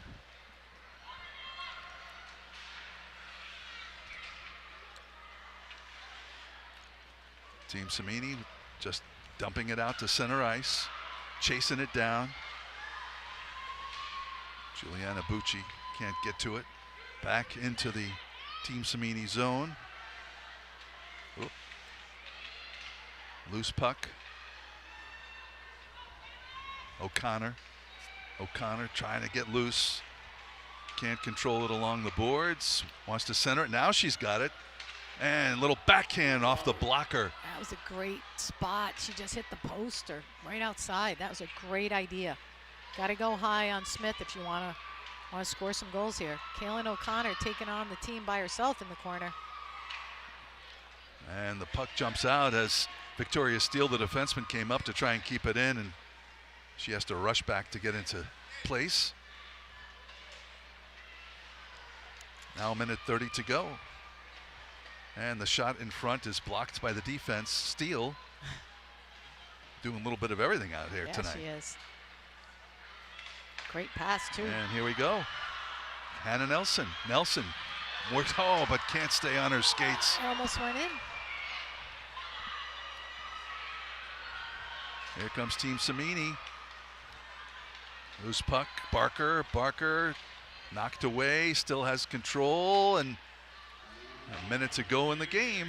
She's two-time All-Stater, Frank. Eliza Barker, she wants one more here for her team. Loose puck, center ice. And here comes Sammy Hahn. She can't get by the defense. All right, another rush here, but Kira Goff gives it up into the zone. There's a little shot that's blocked in front. And the goaltender comes out of Team Musso's net. Got to put two on. You don't put two on, they're going to score. Extra skater now on for Team Musso. 3-on-2 into the zone on the backhand. Can't. Unfortunately, goes a little too deep. Was Vanessa Bradley. Big shot from the point. Bounces wide. Got to get that on net. 10 seconds to go. The puck out of the zone now, and that will do it. So Team Samini coming away with a victory here tonight in this All-Star Showcase game. But I tell you what, everybody a winner here tonight. I'll tell you, it was that two quick bang goals. That's what kills you. It's one of the biggest things that tells you if you're going to win a game. The team that scores the two quickest goals usually wins. Tonight, it was the Samini All-Stars with those two quick goals by Wilkes and Hahn to seal the deal. And, you know, I thought that Flora Mounier and the goalies just really were the stars, I think, today. They really were, with some very impressive saves, as you see sportsmanship here as the teams lining up at center ice. A little glove tap as they congratulate each other. Every high school that has a girls high school hockey player represented here tonight. This is just a treat, you know, for me to see as someone that's come through the system when we had one total team in the state, and now to see all these young girls and women on the bench, refereeing, on the ice, getting opportunity, and for the Rhode Island Hockey Hall of Fame for actually caring about the boys and girls programs in Rhode Island and making this happen. And Channel 10, you guys, hats off to all you guys. It's awesome. Well, and a big thank you to the coaches, Tom McCarthy, Courtney Lacey, and the honorary coaches in this one, Sarah DaCosta Hayes, Vicky Morvician Lamorello, and also Erica Silva Adams, as we take a look at some of the highlights of tonight's game, Digit. Yeah, here we go. I think this is that's goal number 1 by Ginger Osgood coming around, taking it right to the net, and Ginger wide open on the front step, not the back step. Here we go. It's Victoria Goff with a great stop by Zappo. Almost sneaks in, and Zappo denies Goff. Goff wants that one back. Stop on that post. It goes in. Here we go. Kaylin O'Connor just slips it by top shelf, comes right to her forehand, able to sneak it by Zappo. And there we go with the flurry of goals right there. There we go. Wilkes. And here's Sammy Hahn. Breakaway. Nice move. We go, very whoop, nice move. Whoop. Right by. Here we go. Whoop. There you go. Right in. Didn't stand a chance. Some great play here tonight, Digit. And it's been a pleasure working with you as always. I know we go way back to when you were head coach at Brown, and appreciate your insight and all the hard work that you put into giving these girls their due here tonight. Well, thank you for the opportunity and for all you do for all sports in Rhode Island. You're a legend, and it's great to be working with you, Frank. Thank you. Hopefully we can do this again. Let's go. Well, as we mentioned at the top of the show, Digit is a Rhode Island Hockey Hall of Famer, and the teams tonight, both in the girls and the boys game, named after Hockey Hall of Famers. Team Cimini, Lou Cimini, the LaSalle legend, and Babe Musso, the other team named for Babe Musso. Let's find out a little bit more about him. Babe Musso. Babe was born in Harrisville, Rhode Island in 1919. He attended Burrville High School, where he starred in football and hockey for legendary Broncos coach Tom Eccleston. After service in World War II, Babe became a beloved teacher and principal of 4 schools in Burrville, also serving as a hockey assistant to Coach Eccleston. In 1957, he took over the reins as head coach. Babe coached Burrville hockey for 18 seasons through 1974, never missing the playoffs. His teams won 7 state championships, including his first year, and were one of the main contenders for the state crown in virtually every other year, appearing in 11 state finals over his tenure. His teams won the Rhode Island state title in the decades of the 50s, 60s, and 70s. His 1959 Burrville team became the first Rhode Island squad to win the New England Interscholastic Hockey title. They repeated 4 times, tying for the most titles ever. Overall, his teams would reach 9 New England finals. Babe's unique ability to motivate young people to work beyond what they had thought were their capabilities enabled Burrville to remain among the Rhode Island high school hockey elite for at least a decade beyond when they realistically should have been there. He was enshrined into the Rhode Island Hockey Hall of Fame in 2023.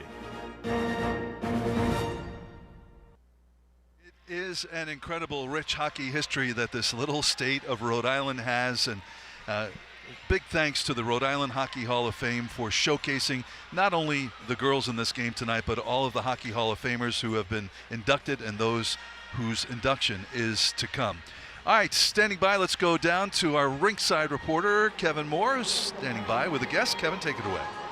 Thanks, Frank. It's not every day, we get an interview with the referee. We normally don't really talk to you guys much, but how special is it being here today as Rhode Island native? Super special. I grew up here in Rhode Island and I played hockey at Mount St. Charles, and every time I come back to high school hockey, it always comes full circle for me. And of course, you're a ref, you're in the stripes. Talk about your beginnings of your journey, because we're going to talk about it. You've had a long journey in refereeing hockey. Yeah, sure. So when I graduated college, I wanted to stay a part of the game. I was coaching a little bit, but I also started refereeing just to make some extra money. I never truly knew how far I would go with it. At the time, it was just something else to do to stay connected. And every day on the ice is just another day in the skates, and that's what we live for. And you've been at the highest level of college, Frozen Four, and also internationally. Could you imagine that when you first started? No, absolutely not. And it's crazy to think that my skates have given me so much. It's been such an incredible journey, and every year it just builds more and more, and it's crazy to think about the end, but You take every moment for what it is and enjoy the journey and the path that the skates give you, and just hope that you create a family with the people you meet around you and the places you get to go. And the journey that girls hockey has had throughout the history, and you just came back from refereeing a PWHL league, the Professional Women's Hockey League. How special is it to see, NHL arenas packed out with fans for women?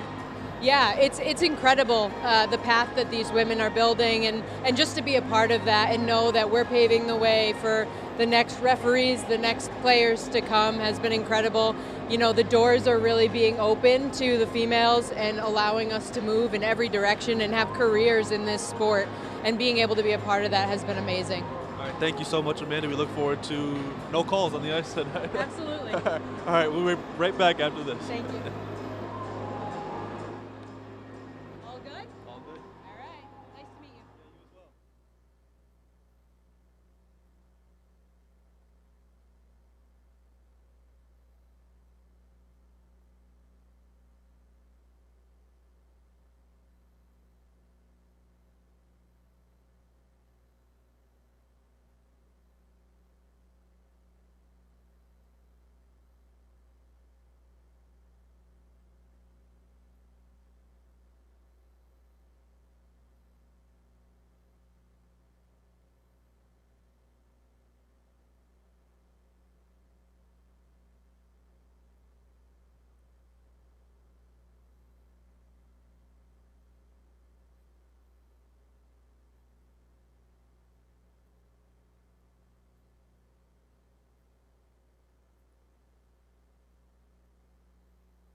Established in 2016, the Hockey Hall of Fame is an honor for the excellence of on the ice, on the players, and also the leadership on and off the ice, on the bench. And establishing that honor, helping us do that is Dale Arnold, of course, voice of the Bruins pregame stuff. Take it away, Dale.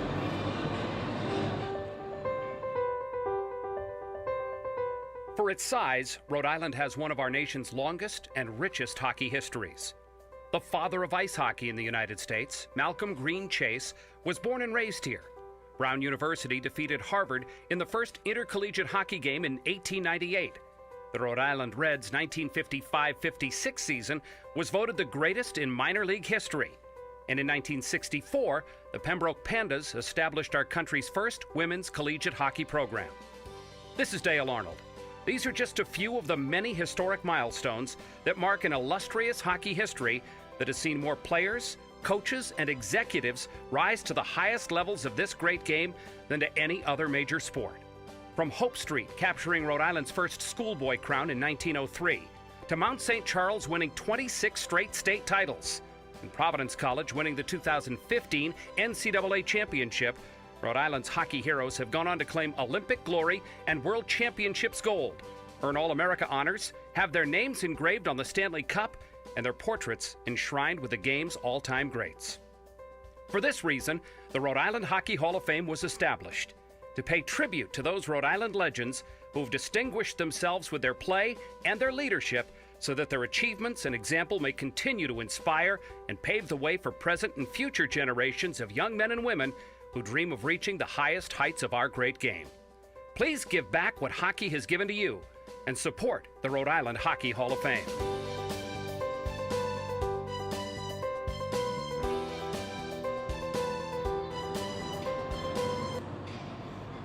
And joining us now is the encyclopedia of Rhode Island hockey. He just told me, what, 126 years of organized hockey. We're celebrating that very soon? Tomorrow will be the 126 years of organized hockey in Rhode Island, which is the oldest organized hockey program in the United States. So truly Rhode Island's game. The man next to me, Vince Samini, just what does this day mean to you, and what was the making of this game? Well, we've been working, the Rhode Island Reds Heritage Society and and Rhode Island Hockey, the affiliate of USA Hockey, have been working on this program for about 2 years to come up with a program that we could help grow the game of hockey. We're more than just an organization that puts great players and great events on a pedestal. Our mission is to see hockey grow. We like to say that each generation stands on the shoulders of the generations before them.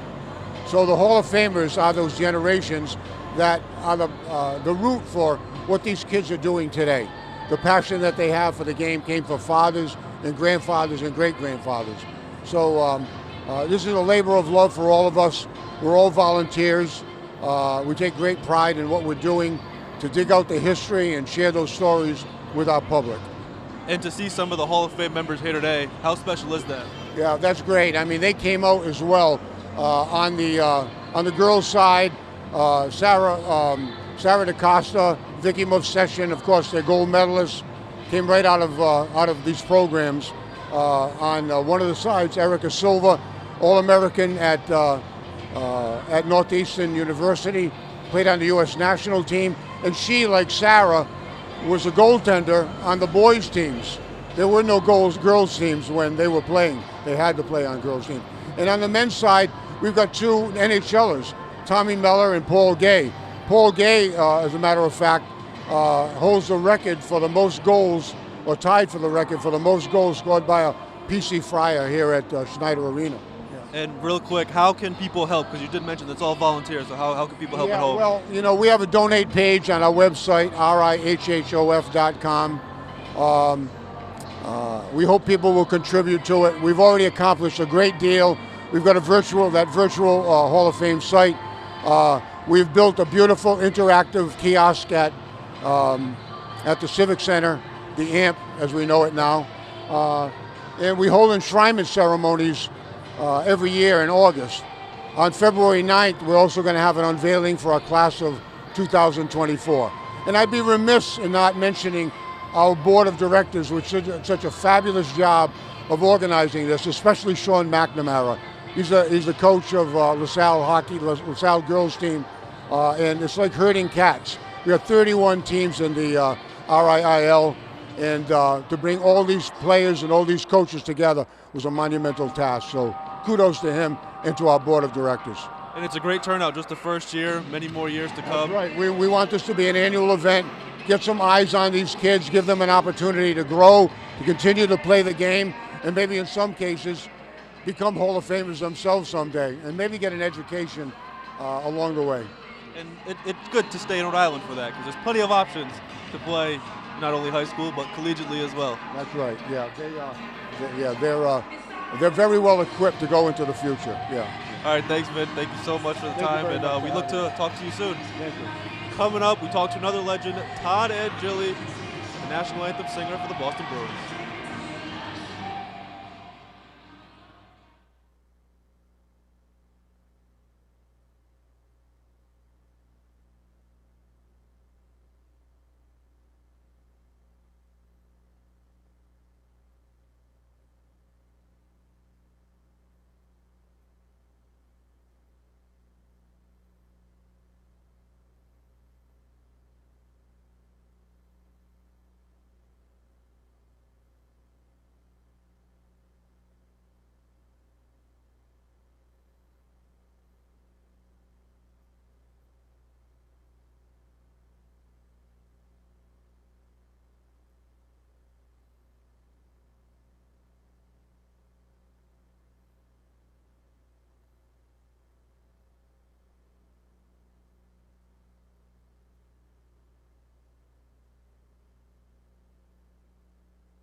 Welcome back. Joining me now, if you're a hockey fan, this man needs no introduction. The national anthem singer for the Boston Bruins, Todd Angeli. If you're not a hockey fan, this man has the greatest pipes in the building, probably. People know you from Boston, but you're a Rhode Islander. I am, yeah. Warwick, Rhode Island, born and raised. And alum of Warwick Vets, you know, you're a singer, but you're also an athlete. Let's tell people. Yeah, I was a three-sport athlete. Lightly on the word athlete there, but played football and wrestled and was on the boys' tennis team. And of course, the national anthem singer for the Bruins. You did sing the national anthem for the girls' game, the boys coming up. But how did that start for you, getting that Bruins job? I know it's a pretty funny story. Yeah, no, I was working in the building. I was going to grad school in Boston and had been working at the Garden for a while. And Rene Raincourt had announced his retirement. So they had an audition, and I gave it a shot. And that was it. And it worked out pretty well. And, And, looking in your history a little bit, sometimes you sang after an 8-hour shift at a midnight club back in college. What, from going from there, to the Garden, to Fenway Park, just the journey, how has that been for you? It's been surreal because if you had told me 10, 15, 20 years ago that I was going to be the Bruins, anthem singer, I would have laughed in your face. I had aspired to become a professional opera singer. I studied the New England Conservatory, but this is exactly what I want to be doing, and I'm so happy. I'm so lucky. The hockey community, the sports community, it's just been so welcoming, and it's presented great opportunities to get involved. And doing events like this with the high schools, and especially coming to Rhode Island, it's always great to come home. How nice is it, though, to come home and to be part of the first ever All-Star game for girls and boys? Yeah, I didn't realize that till I walked in and grabbed the program, and I made it a point to take a couple of programs and put it in the car. I'm going to make sure they don't get folded or wrecked. Maybe 15, 20 years from now, I'll have a first-year all-star program. So this is great. I think it's a wonderful opportunity for all these athletes, and I love the fact, too, that they receive so much support from the community. And they deserve it. And I watched the women's game. They were great. It was a wonderful game, and looking forward to. Unfortunately, I can't stay for the boys' game. I got to get back home. We got the boys are back at the Garden tomorrow night. So, but it's just always a pleasure to be here, and the honor is always mine. And quickly on the Bruins season, you're gonna make it far this year. I try to stick to just singing the song. Keeping my opinions out, but. Every year, they're my right to the cup. So sounds good. Thanks, absolutely. Todd. We'll talk to you soon, and we'll hear you soon. Yeah. All right. Thank you so much. Of course, yes. Coming up right after the break, you'll hear that man get us started. You see some boys on the ice just getting ready to start.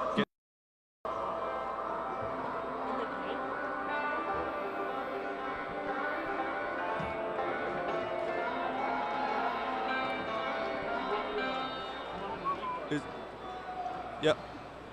You want me to take off, or can I stand here? You can stay here. Yeah.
At Providence College's Schneider Arena, it is the Rhode Island Hockey Hall of Fame High School Hockey Showcase Games. The boys game now. Frank Carpano here from NBC 10, along with legendary high school hockey coach Dave Belisle. Nice to see you. Oh, it's great to be here. What an event. Well, tonight, two teams that are named after Hall of Famers. It is Team Eccleston against a team called Team Belisle. Yes. I don't know if you're going to have a rooting interest at all, Dave Belisle. What do you think? No rooting interest. It's all about these kids tonight, and incorporating what the Rhode Island Hall of Fame is trying to do, and it's to keep these kids front and center. It's all about them, and I think the support that the Rhode Island Hockey Hall of Fame is giving is this is a tremendous event. We just watched the girls, and I was impressed by their talent level, and we're going to be excited tonight for this game. Well, these players drawn from high school teams in the Rhode Island Interscholastic League. There are over 20 teams, and each team got to select 2 all-stars to appear in tonight's game. They split them up between 2 teams, and we will have 2 25-minute periods. And as you mentioned, this is a great opportunity for kids to showcase what they're all about on the ice, and in front of potentially some college coaches and recruiters. Many of them, there were dozens of letters that were sent out by the Rhode Island Hockey Hall of Fame, who organized this showcase games here tonight. And many of them accepting the invitation to come here, kind of one-stop shopping. You know, let's see what Rhode Island hockey is all about, and potentially invite some of these kids to participate in the game at the next level. What an opportunity it is for these kids, for their families, to be able to showcase their talents and you know, contribute to a game that they love, and an opportunity to get away from their season for a second and show their talents. And what a great job by the Rhode Island Hockey Hall of Fame to, you know, Mark Diver, to get the college coaches here, because, you know, the opportunity is there and finally for them to showcase it. And we're going to see some great action tonight. I'm looking forward to it. My life has been Rhode Island hockey, as you can tell by the names of the coaches, Mr. Eccleston and Mr. Belisle, who I played for, and who was my father. But just what they gave to hockey, and I know they're looking up above over here, and they're so excited that the continuation of the Rhode Island Interscholastic League hockey and the Rhode Island Hockey Hall of Fame is gelling into one. You know, it's about the kids, and it's about their game. And I think both Mr. Eccleston and Coach Belisle, their love for kids in the game of hockey, they can be no prouder than what they're going to see tonight. Well, in the time that you spent as Mount St. Charles as a player and as a coach with your dad on that team, you saw your share of All-Stars.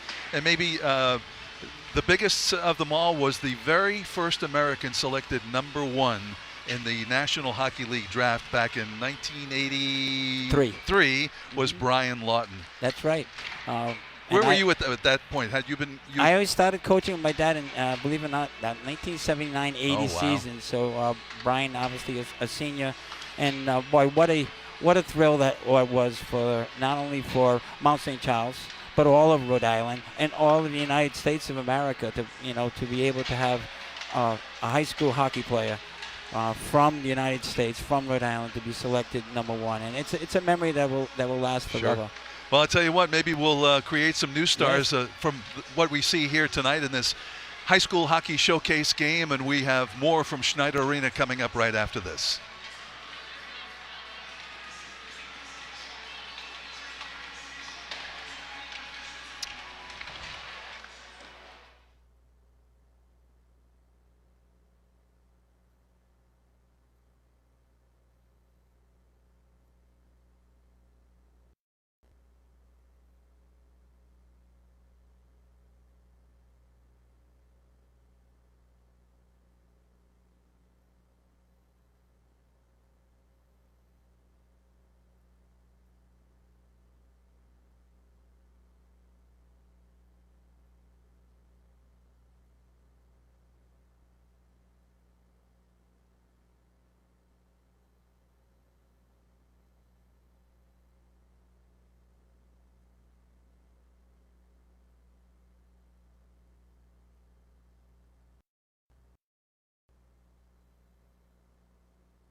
All right, welcome back to Schneider Arena on the Providence College campus for this Rhode Island Hockey Hall of Fame High School All-Star Hockey Showcase game. The boys out on the ice now warming up, and we have Team Belisle, Team Eccleston.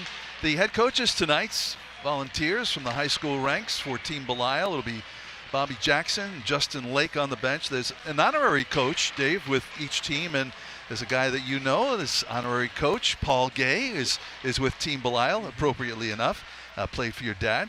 Team Eccleston is coached by Mike Sosha and Sean Tingley, and the honorary coach, Tom Miller, another Rhode Island Hockey Hall of Famers. So we are getting ready to welcome in Paul Baker, who's the PA announcer, who will take us to the next step of our presentation here tonight. That includes Warwick native and Bruins anthem singer Todd Angeli.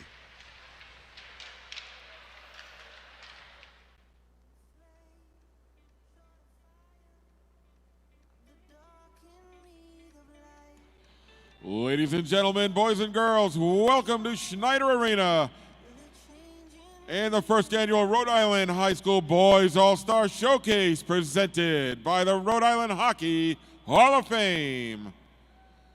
Introducing the lineup for tonight's visiting team, Team Belisle, named in honor of Mount St. Charles Academy's legendary Hall of Fame coach, Bill Belisle.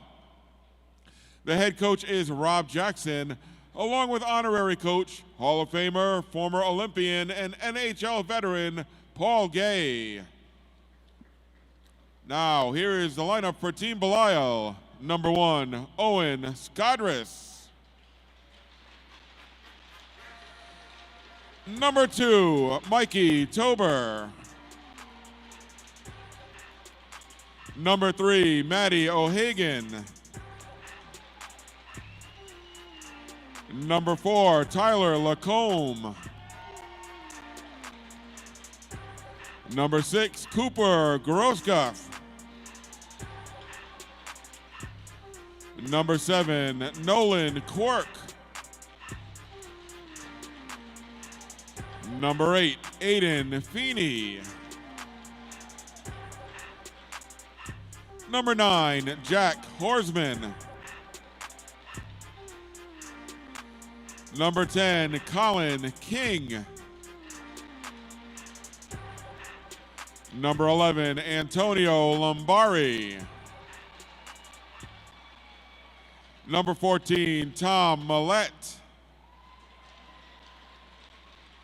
Number 16, Stevie Rodriguez. Number 17, Ryan Frenette. Number 22, Aiden Forcier. Number 23, Ethan Hood. Number 24, Nathan Gravel. Number 26, Gianluca Albanese. Number 28, Seth Feldman. Number 30, Angelo Evangelista. Number 32, Dominic Paccia. Number 33, Mason Campbell. Number 34, Jacob Sylvester. And number 36, Ethan Travis.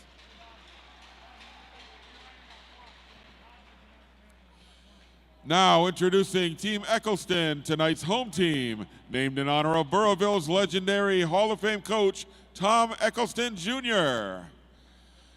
Head coaches are Mike Sosha and Sean Tingley, along with honorary coach, Hall of Famer, former U.S. Olympian and NHL star, Tom Miller. And now here's the lineup for Team Eccleston. Number 1, Max Braun. Number 3, Sam Lopes. Number 6, Jake Horsman. Number 7, Justin Drowan. Number 8, Grant Bailey. Number 9, Sean Taylor. Number 10, Jake Rogers. Number 11, Griffin Crane.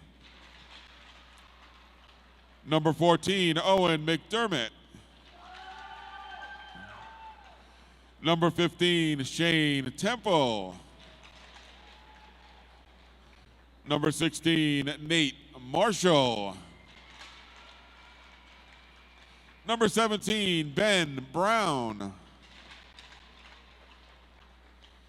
Number 18, Steve Madden. Number 22, Ryan Barlow.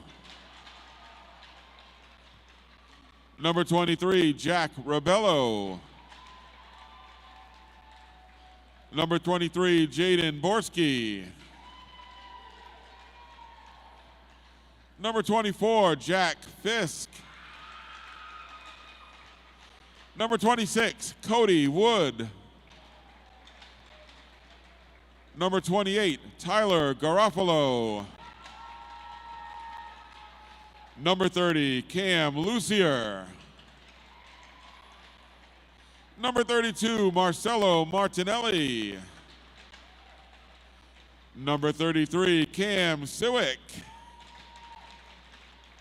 And number 35, Braxton Bragg.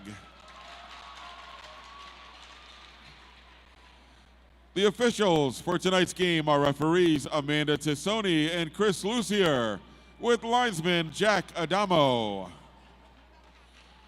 Ladies and gentlemen, boys and girls, we ask you now to please rise if you're able and welcome Warwick, Rhode Island native and Boston Bruins anthem singer Todd Angeli, who will perform our national anthem. Oh, say, can you see by the dawn's early light what so proudly we hailed at the twilight's last gleaming, whose broad stripes and bright stars through the perilous fight o'er the ramparts we watched were so gallantly streaming, and the rocket's red glare, the bombs bursting in air, gave proof through the night that our flag was still there. Oh, say does that star-spangled banner yet wave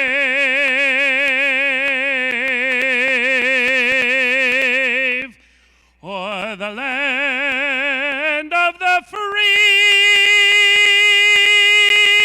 and the home of the brave.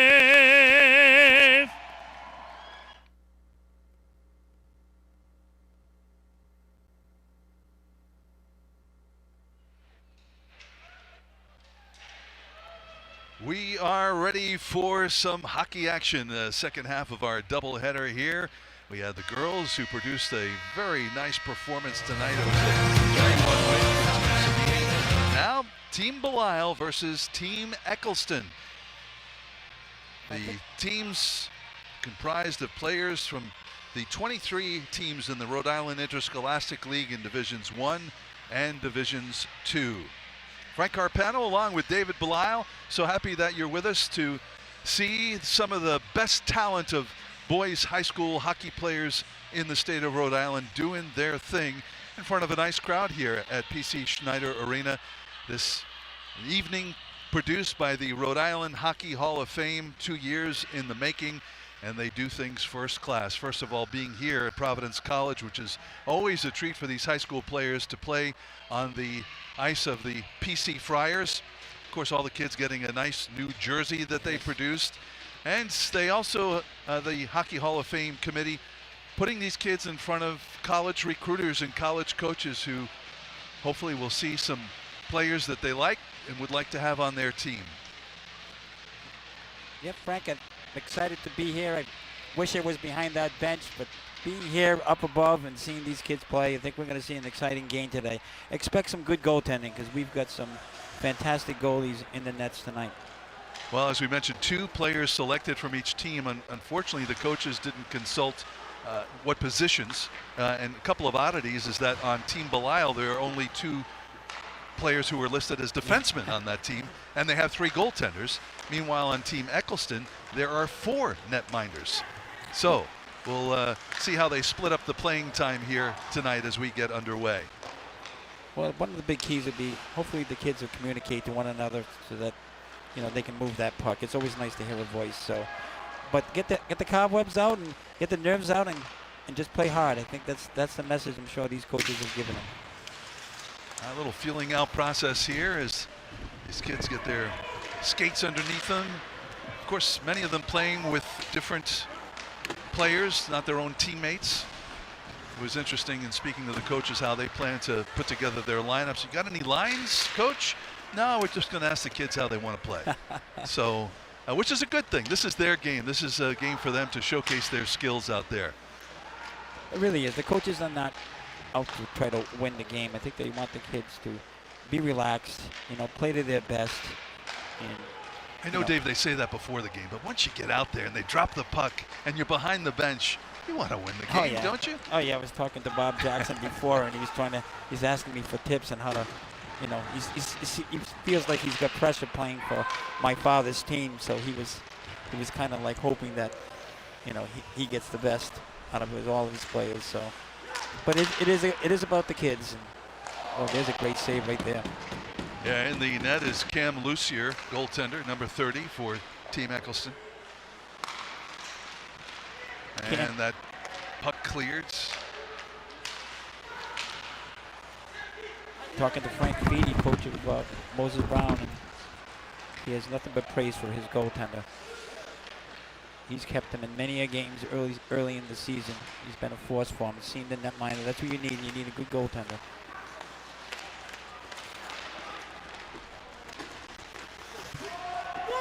All right, little change up here as we're just underway. 2 25-minute periods as we hit the 20-minute mark of the first of the 2 periods of play in this all-star game. I think the coaches are trying to match up at least a couple of teammates to go out there and play with one another to get this flow going, and I think that's the proper thing to do. But like you said, Frank, we've got some forwards who are playing defense. It's going to take a little while to get acclimated, but a lot of these kids, when they're on their power plays, for their teams, they do play the forwards will play the point. Ben Brown brings it into the zone, and that slips by to the goaltender and covered up by Angelo Evangelista. We mentioned the coaches for today's game, and Bob Jackson is being coached with Mr. Justin Lake, and Justin Lake is quite a story, as you know, Frank. He is the coach for the West Warwick team, West Greenwich, and he was all part of that Matt Dennison story that till to this today is so heartwarming. But one thing about that is that family, and along with Justin Lake, they have used the spirit of Matt to do good things and to bring out a message. And I have nothing but respect for that family and for Coach Lake and what he's done with that program, but in the whole community to try to overcome such a tragedy. So I just want to mention that. Very sad, but it's great to see the communities come together, and sports is such a big part of bringing communities together in tragedy and also in happiness. That's right. right. Tonight certainly a happy night for sure these is. kids as they get to show off a little bit, show their skills in front of college coaches and recruiters.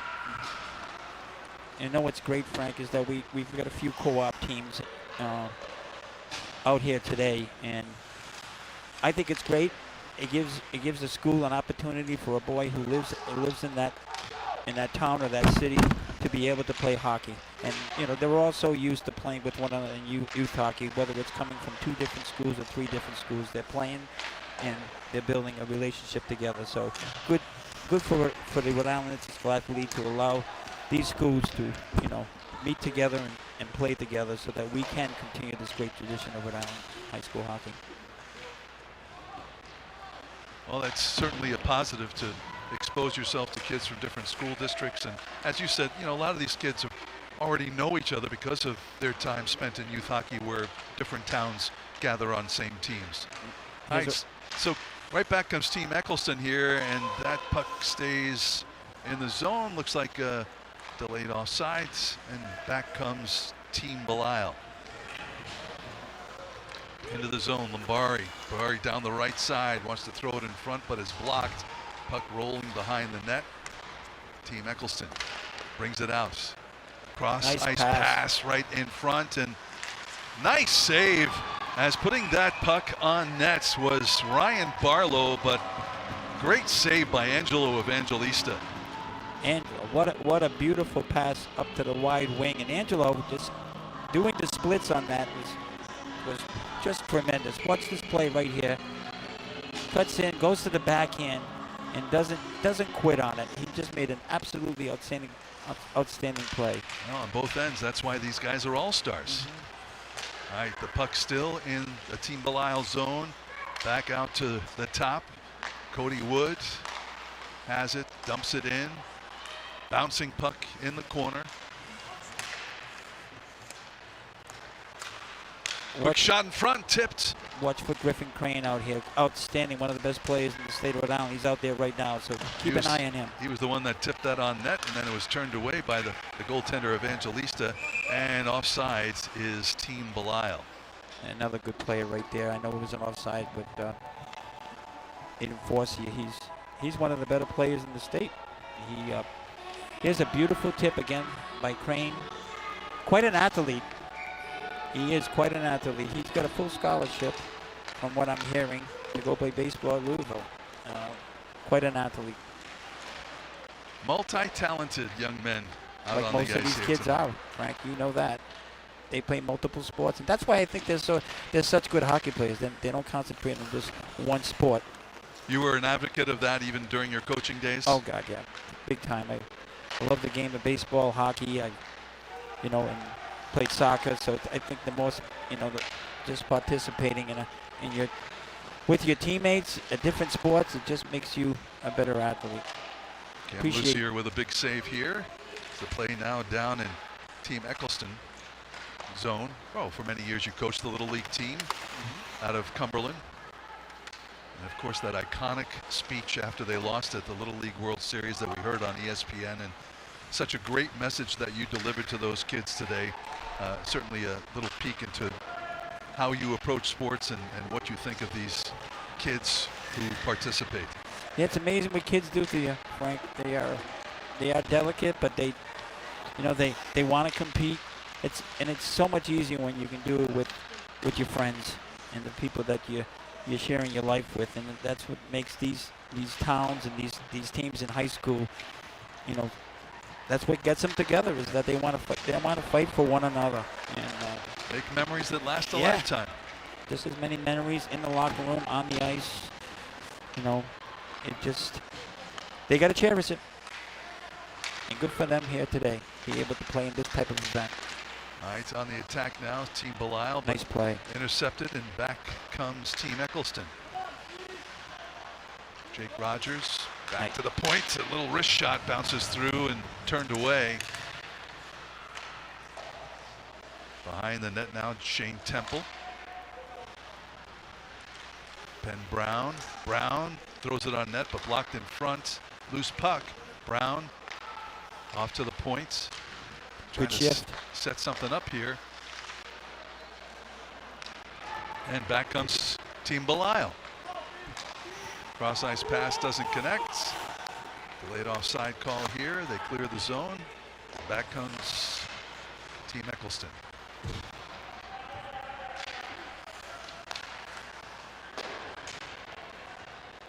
In the zone and trying to break through, and there's a shot and a great save. Shot on net there by Antonio Lombardi, and a great save by Lucier. That was great hands by Antonio. Took it to the backhand, but a great save. Now Eccleston, the shot over the net. Shane Temple coming off the ice. Had a good shift right there. Had a couple nice passes from Portsmouth, one of their key players. At center ice, loose puck, gathered in by Team Belial. Down into the zone comes Passia. Back out to the points, dumped in deep, but Team Eccleston coming back, and no icing on that play. We didn't see one penalty called in the girls' game, Dave. What's the likelihood that we'll see one here tonight in the boys' game? Unless it's an obvious trip on a breakaway. I don't think we're gonna. I think the referees are gonna let them play. That's a good thing. It is a great thing. Nice pass. Into the zone, the pass in front, and unable to convert is Aiden Forcier. Nice give and go between him and the body right there. Nice boards pass here.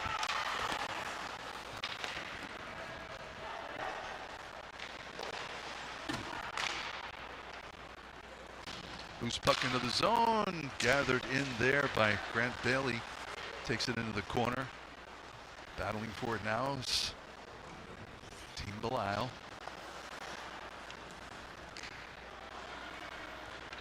Trying to break out is Team Eccleston. They do. Nice cross ice pass into the zone. Droin. Oh. Great save by Angelo Evangelista. Good outlet pass there by Marcelo Martinelli from LaSalle. He led the break, carried it up ice, and hit his wing. Great play. Evangelista, the goaltender, junior at Prout. Good interception. hands. Here we go. A little 2-on-1. Forcier trying to pull it around and can't. He's broken up. Quickly back comes Team Evangelista into the zone, and unable to handle that is Griffin Crane. Yeah, Justin Drohan from Cranston West. Great back check on that last play with a dangerous Crane coming in.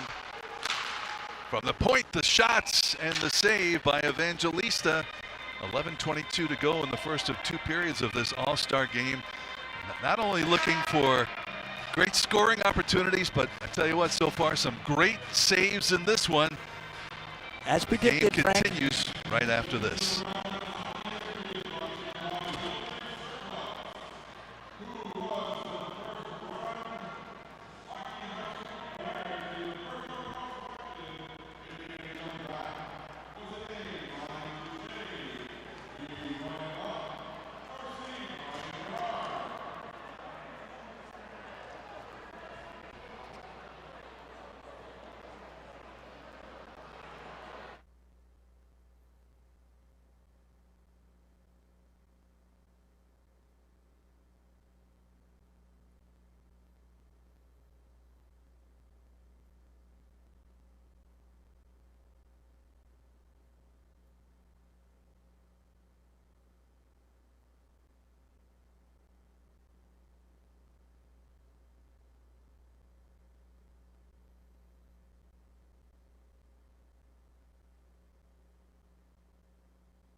All right, welcome back to PC Schneider Arena. Frank Carpano, Dave Belial here for this high school showcase, the All-Star game. Play underway, Team Eccleston versus Team Belial, and it's Team Eccleston in the blue jerseys with a shot on net, and that bounces up and off the mask of the goaltender, Angelo Evangelista. Hey, use whatever you got to stop that puck from going between the pipes. He's a tough goaltender. Stays focused. Nice long pass into the zone, and Fournette can't handle it. It rolls to the back of the boards. Breakout here for Justin Drowan into the zone. Team Eccleston on the attack. Drowan can't pull it around the defense. Team Belisle looking to break out. Nice passing. Pass.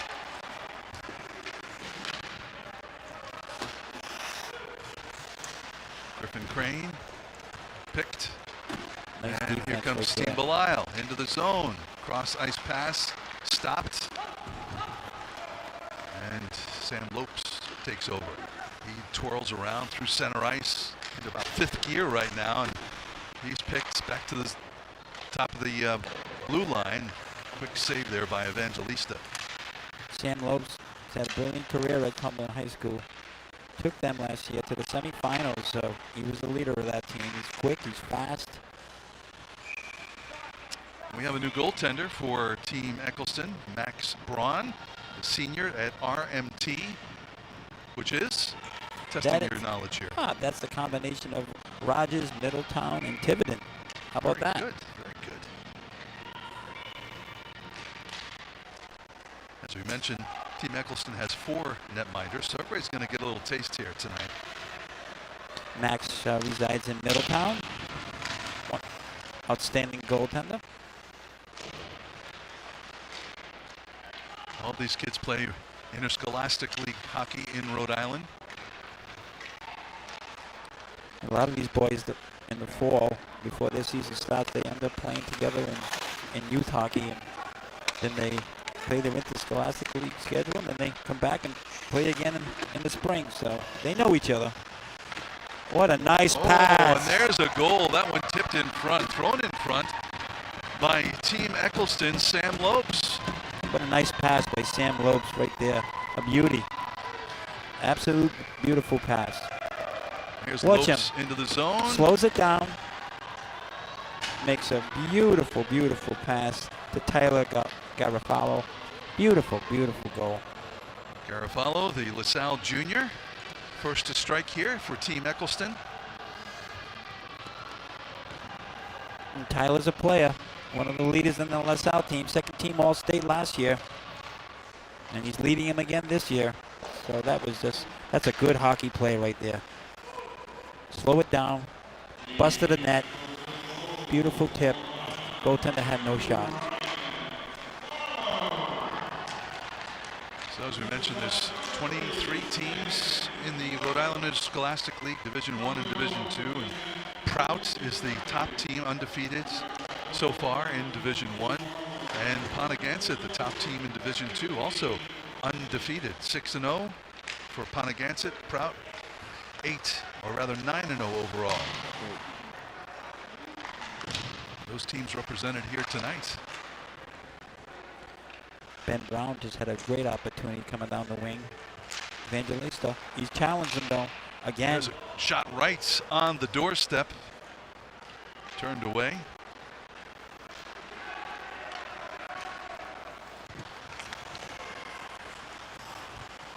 Nice defensive play right there.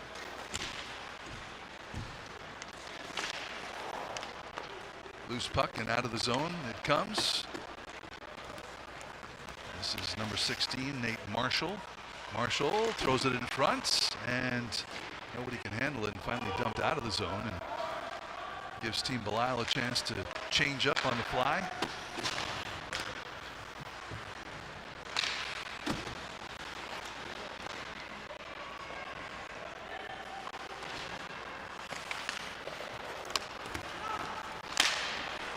Noticing Frank, they're starting to get acclimated to each other, and now we're starting to see some good plays out there, some good passing. You can hear their voices. They're engaging now. Here in the zone, and over skating it there was Rebello in front. Quick save. Nice wow. pass. Quick shot off of Jack Fisk's stick. Jaden Borski with a beautiful pass. Oh, another opportunity. Good shift there by Jaden Borski from Lincoln High School. Good speed by right force here. And we got a penalty, our first penalty in the game coming up here. Delayed call going against Team Eccleston on a hook or a trip.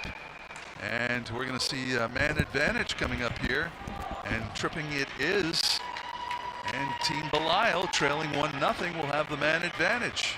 Well, Aiden Foss here using his speed and challenging the defenseman. And he had him beat to the outside, and the stick caught in the skates on that one. And we got our first power play of the whole day. Well, that's something different. Yes. It'll be interesting to see what happens here as they post 2 minutes on the boards.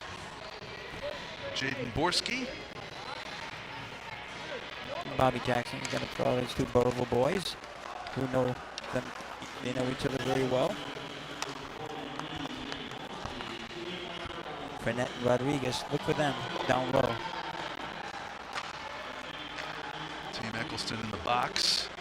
Nice defense right there. Nice clearing and chasing after that loose puck and breaking in and shooting, and that shot just wide. Nice play there by Jack Rebello.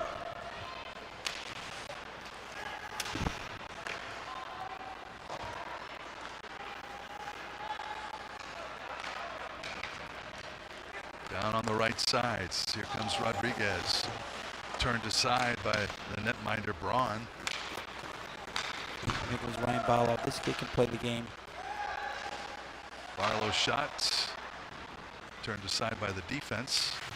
Ryan now in the corner. Ryan, first team All-State last year, Frank, as a junior from Pilgrim. They had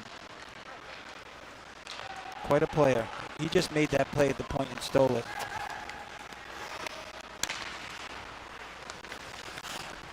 Griffin Crane takes it behind the net.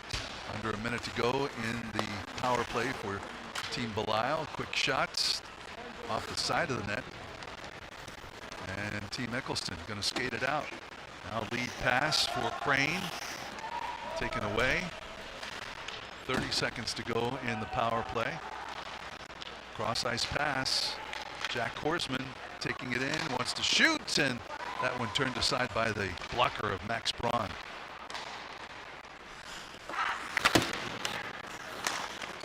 Oh, almost a breakaway pass right there. Connection.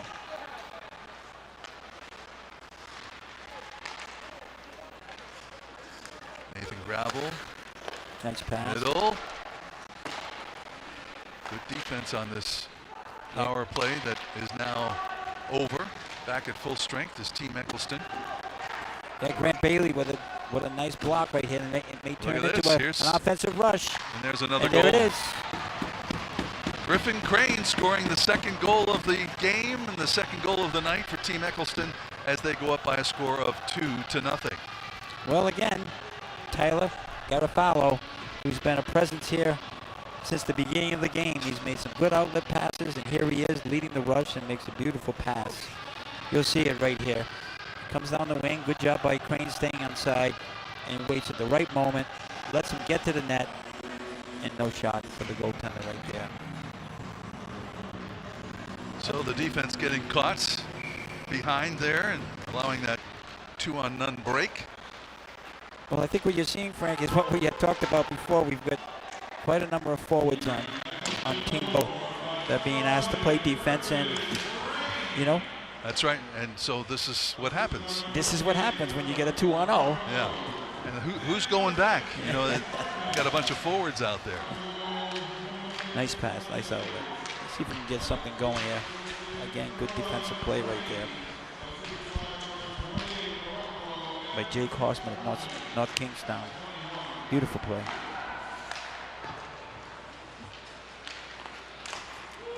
Back down the zone. Quick glove save by Braun. Tipped out. Back in. Team Belial clears, but Team Eccleston has the puck. Nice little off the boards pass, and on the attack comes Team Eccleston. Quick pass in front, but a nice save there. Right on the doorstep was Ben Brown. Yeah, nice saucer pass by Lopes right there to a breaking Brown. Again, another odd man rush. And to stop here, so with 3:28 to go here in game number, actually period number 1 of this 2-period All-Star game, it is 2-0 Team Eccleston. We're back here at PC Schneider Arena right after this.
All right, welcome back. PC Schneider Arena. This all-star game. Team Belisle in the white, Team Eccleston in the blue.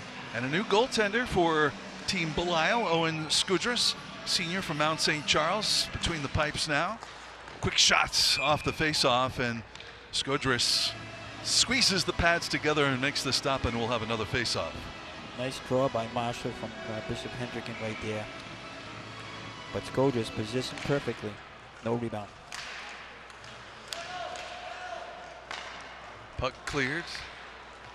Just a reminder to stay with us between periods as a third member of our on-air crew, Kevin Moore, will be introducing us to some different folks. We'll show you a nice video of the enshrinements. There's been 7 so far, and another one coming up here of some legendary people in Rhode Island hockey history who have been enshrined into the Rhode Island Hockey Hall of Fame. We'll find out about them and also about the people who these two teams here tonight have been named after.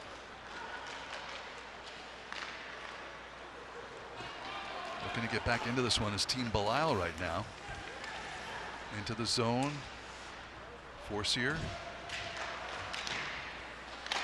Nowhere to go with that puck. Forcier gets it back. Trying to get a handle on it, lets it go, and it's a nice save by Max Braun. Braun, who's a senior at RMT. Back the other end, shot over the Belisle net. Ben Brown's had quite a number of opportunities. His presence out there. Got a quick shot, big boy. Plays the position really well in the middle. Into the zone comes Forcier. Forcier loses the handle on it.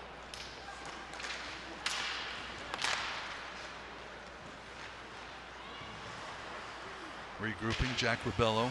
Ribello. Nice pass in the middle. And the shots, the save. Jack Fisk with that shot. Skudras with the save. And chasing this one down is Steve Madden. Good steal right there. Little deke, double deke, oh. And loose puck in front, and doesn't make it past the line. Wow, Max Braun lost sight of that one, and it was bouncing in the crease, sure. But didn't go across the line. No, quite a great try right there by Albanese. What a shifty move, and just couldn't finish just ran out of real estate behind the net, but that was a pretty move. Under a minute to go now in the first period of play. Team Belisle on the attack, and another effort here on offense, and that one is covered up by the goaltender Max Braun. Look at Albanese, what a beautiful move. He just ran out of real estate right there, and you can take it here from the backside of the net. Just watch how he peeks. He has the right, and his stick hit the post, but wow. But good defense there. There are a lot of blue jerseys there to knock that puck away. And, you know, and Max Braun, he stayed with it, so give him credit. Didn't quit on it and tied it up.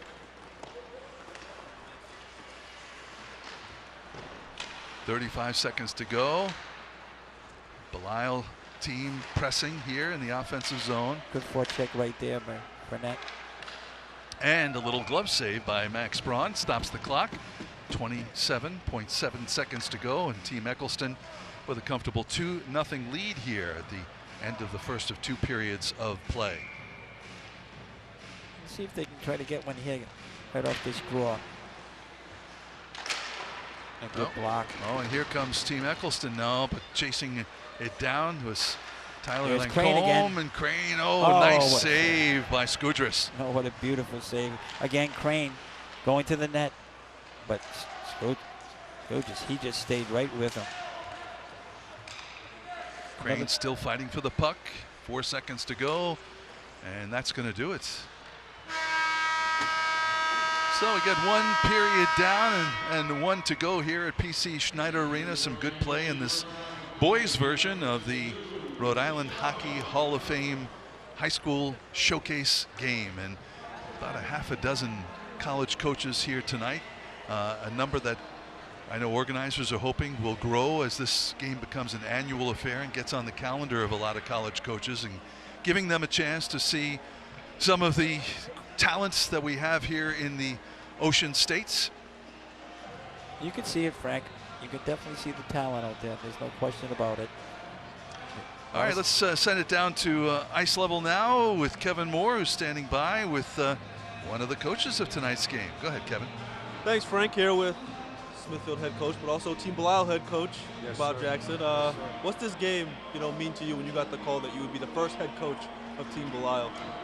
To be honest, it was quite the honor. There's a lot of great hockey people here, great hockey dames. Give it up to the Hall of Fame for putting this thing together. Guys like Sean McNamara got very heavily involved, and Vince Amini and Mal Goldenberg. And, a lot of guys came back that mean a lot to the game of hockey in Rhode Island. We got a tremendous, rich history in it. Just look at the team names with Belisle and Eccleston on there. And it was truly an honor to be asked to coach this game, and I think it was a great show out here tonight. And obviously down 2-0 after 2, but you know what they say, 2-0 is the worst lead in hockey, so hopefully we can put it together in the second half. Exactly, and for the boys, they're getting exposure, not only playing at PC, but some scouts here as well, and also you have Gary right behind you on the bench, so how great is that? It's great, it's really nice for the boys to be able to come out and kind of show their skills. It's a little, early on it was a little sloppy, to be honest with you, but that's to be expected. None of these kids really played it together before. There's a couple of them playing together, with the same guys from the same team, but that doesn't mean they play together when they're with their high school teams. But as they settled in and stopped squeezing their sticks so hard, they started moving it around. Some real good chances, some real good goaltending. So it's been fun so far. All right, Dave's coach, we expect more goals in the second period as these kids get acclimated to each other, so expect a good second period. Yeah, you gotta, if you don't shoot the puck, you're not gonna score goals, right? The great one said it best. You miss 100% of the shots you don't take. So we're just gonna go in the room and tell the boys, have fun, work your tail off, and get pucks to the net. All right, Dave's coach, and the man he's coaching for, we'll send it to the video honoring the great Bill Belisle. Bill Belisle. Bill Belisle was born in Manville, Rhode Island in 1929. He starred on Mount St. Charles's 1947 state championship team, and later with the state's top senior amateur team, the Rhode Island Scarlets. Bill took over the coaching reins at Mount St. Charles in 1975. 2 years later, he led them to the first of a national record 26 consecutive Rhode Island state hockey titles. Over the next 5 decades, with son and right-hand man David by his side, he transformed the Mounties into a national power and perhaps the country's most famous high school program. Bill's remarkable run included many other significant milestones, including 10 consecutive national titles, 32 overall state championships, over 1,000 wins, and 2 first overall NHL draft picks, including Brian Lawton, the first ever American to be selected first overall in 1983, and Brian Berard in 1995. More than 20 of his Mounties have been drafted by NHL clubs, including U.S. Hockey Hall of Fame inductee Matthew Schneider and 10 Rhode Island Hockey Hall of Famers. Not to be forgotten are the numerous others who earned college educations through their hockey courtship with Bill and Mount Hockey. Bill was enshrined in the U.S. Hockey Hall of Fame in 2016 and was a charter inductee in the Rhode Island Hockey Hall of Fame in 2018. Look back at all the classes of the Hall of Fame in just 2 minutes.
The reason why we're here today is to honor the giants that came before us in Rhode Island hockey.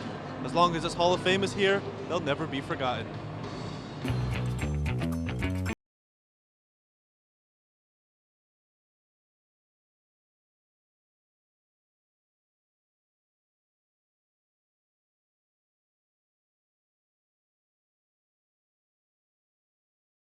Rhode Island's Malcolm Green Chase organized a barnstorming exhibition of ice polo in 7 Canadian cities, while being taught a different game, known as ice hockey, by his Canadian hosts. He and his fellow players returned with the rules and equipment to play the game at their respective colleges, planting the seeds of organized competitive hockey in the United States. In 1898, Intercollegiate League hockey began with Brown University's 6-0 shutout win over Harvard. In 1902, our nation's first organized interscholastic hockey league was formed in Providence. In 2016, the Rhode Island Hockey Hall of Fame was created, a collaboration of the Rhode Island Reds Heritage Society and Rhode Island Hockey, to honor and chronicle the rich and illustrious history of hockey in our state. The Hall of Fame staged its inaugural enshrinement at the Twin River Event Center in Lincoln in 2018, with ceremonies truly grand and worthy of the achievements it paid tribute to. It was the greatest gathering of Rhode Island hockey talent ever assembled in one place, as 16 honorees, the Mount Rushmore of Rhode Island hockey, were enshrined in its charter class. The event also featured the first presentation of the Malcolm Green Chase Trophy, given for lifetime achievement of a Rhode Islander to the game of hockey.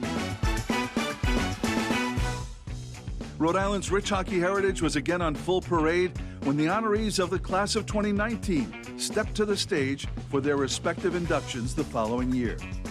The achievements and contributions of this highly talented and diverse group, including those of the three fathers of Rhode Island hockey, covered the entire range of our state's illustrious history.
The Hall's class of 2023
Eccleston Jr. Thomas Eccleston Jr. coached over 2,200 hockey, football, and baseball games at the schoolboy, prep, men's amateur, and collegiate levels. Born in England in 1910, Tom's family immigrated to Rhode Island in 1931. A star soccer player at Moses Brown and Brown University, Tom founded Burrville High School's hockey team in 1940, taking the Broncos to the state finals in just their second season. Tom's teams would reach the state finals 10 more times, winning 6, and 3 times reaching the New England finals. Meanwhile, he was also coaching the Broncos baseball and football teams to over a dozen state titles. A great innovator, Tom applied his football coach's eye for situational hockey play, pioneering a variety of modern schemes, including cycling, in an era when hockey was thought too fluid for coach-directed play. In 1956, Tom became head coach at Providence College. Led by stars such as Lou Lamoriello, Bob Belmore, Larry Kish, and Grant Heffernan, he guided the Friars to the elite of Eastern college hockey. In 1964, Tom took the Friars to the NCAA Final Four and won the Spencer Penrose Award as the nation's top collegiate hockey coach. In 1984, Tom again took the reins of the Burrville Broncos, who had fallen on hard times. He would immediately resurrect the program, leading him to 4 Met B championships in 5 seasons before his final retirement in 1990. He was inducted into the Rhode Island Hockey Hall of Fame in 2019.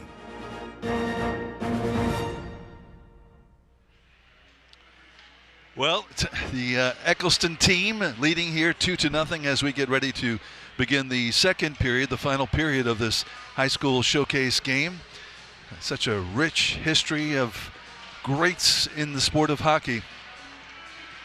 Team Belisle, Team Eccleston, and these current day players trying to make their own name in Rhode Island hockey circles. All right, standing by now, Kevin Moore with a special guest ice level. Go ahead, Kevin.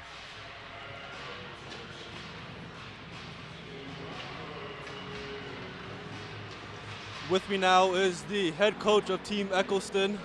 Making some adjustments there, coach, right there. No, how you doing? Thank you. Yeah, you know, getting the call to coach the first ever boys high school all-star game, Hockey Hall of Fame. What does this mean to you? Oh, it's truly an honor. It's a fun time for the kids. They get to see the smiles are everywhere. The uniforms. I want to take a time to say thank you to Sean McNamara and Mr. Samini for putting this all together. It's a great event and look forward to many more. And some legends are in the arena behind you. Just what does it mean to the boys? So we have Mr. Meller on our bench, and he spoke to our team today, and it was a great. 1972 Olympics, All-American at Boston College. It was just the kids were in order to hear some of the stories, so it's pretty neat. All right, Coach, we got about 2 seconds. You're going for the win, right? Absolutely. We're going to go for the win. Oh, yeah. All right, thanks, Coach. Appreciate it. Good luck. Frank, we'll send it back to you. Thank you, gentlemen, as we get ready to start the second periods. 25 minutes put on the clock. Change of goaltenders for Team Eccleston. There are 4 on the roster, and we have seen Cam Lucier, we've seen Max Braun, and we are about to see Cam Siwick. He is a senior from Barrington High School, now between the pipes for Team Eccleston. Taking the opening faceoff for Team Belisle is Jacob Sylvester.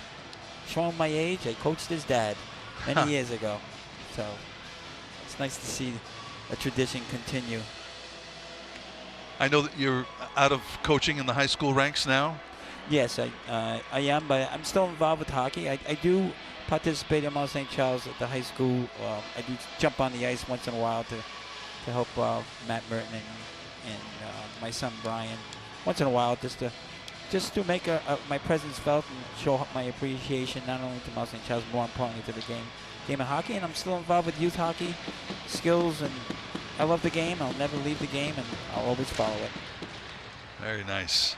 All right, we are underway once again with Team Eccleston in the blue jerseys, Team Belisle in the white jerseys, and the puck in the air and bouncing out to center ice. Team Belisle going left to right on your screen.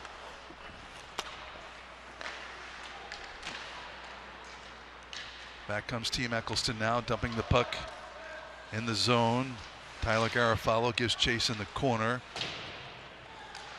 Now along the boards, slips out. Here comes Team Belisle. Rodriguez throws it around the boards, intercepted, and back comes Sam Lopes. Lopes looking for some help and overskated there by Sean Taylor. Here. Quickly into the zone in front. Can't connect. Game's opening up, Frank. So as a coach, what are you saying to each team between periods? Just go for it. No tomorrow. Just enjoy your, like the coach. I thought Coach Jackson said it very well. Just go out there and have fun, but lay it on the line. show your skill. Well, as we mentioned, Team Belial with just 2 defensemen listed on the roster, so some guys out of position here. Maybe not so coincidentally, it's Team Belial trailing 2-0 in this game. Good poke check right there. Oh, just almost. Couldn't connect there with Forcier, and that's icing against Team Belial. Yeah, you're mentioning, defense is so important, and I know we've got so many forwards over here, but being a coach for so many years and coaching with a legend like Bill Belial, defense is where you start, and it starts with your own end. And when you have good goaltending and good defensemen, that puck movers, makes a difference. And everyone, I'm noticing the boys that are listed as defensemen, you can see the difference. They just... Forcier skates in, loose puck. There's a goal. Very nice. So that started by Aiden Forcier in the nice rush into the zone, and then capitalized by one of his teammates who finally gets Team Belial on the board. Yeah. This is Ethan Travis following the play of a great rush by Forcier. A great save, but watch as he follows it and distributes it right into the net. Great play by Ethan Travis right there. It's a beautiful, beautiful goal. This is only a sophomore. This kid's a multi-talented kid. He's one of the very few kids out here that's been asked to go to up to Buffalo. They have a tryout during the fall season. They try out in Rhode Island, and it's a camp for USA Hockey, and he made that. Then he went up to Keene, New Hampshire, and he made the New England team, and he participated in Buffalo. So good for him. A lot of talent in that boy. All right, we got a game now. As down the other end comes Team Eccleston on the attack, and now quickly There's here comes Forcier again. 2-on-1, quickly back on defense comes Team Eccleston. A nice poke check there. The puck back in front. That poke check by Jake Horseman. He's had a good game. And he's a defenseman. You can tell, Frank. Tober back into the zone, taking it deep, looking quickly in front, and pass. Unable to capitalize was Nolan Cork. Still in control, Team Belial here. In the offensive zone, Eccleston team can't clear. Quick shot on net, steered aside by the new goaltender, Cam Siwick. Tober, another sophomore. So the talent's out there, not only this year with these graduating seniors, but there's some good young talent for years to come. Shot over the nets, taken by number 26, Gianluca Albanese. Plays picked up, Frank. Well, nothing like a goal to do that. It sure does. Quick shot in front, loose puck, and knocked aside. Quickly cross ice, and here comes Crane. Crane can't reel it in. Deep in the zone now. Wheeling around, Crane. Looking back out on the point, stops, looking. Little wrist shot tipped wide of the net. Jake Hossman. McDermott picked Jack. off, bouncing puck, now out of the zone. And back comes Albanese. Taken away. Drowan down the left side. Tries to maneuver around the defense. He does, takes it into the corner. Now Barlow. Drowan. Barlow looking for room in front. Out in front, and nice save there after the shot by Griffin Crane.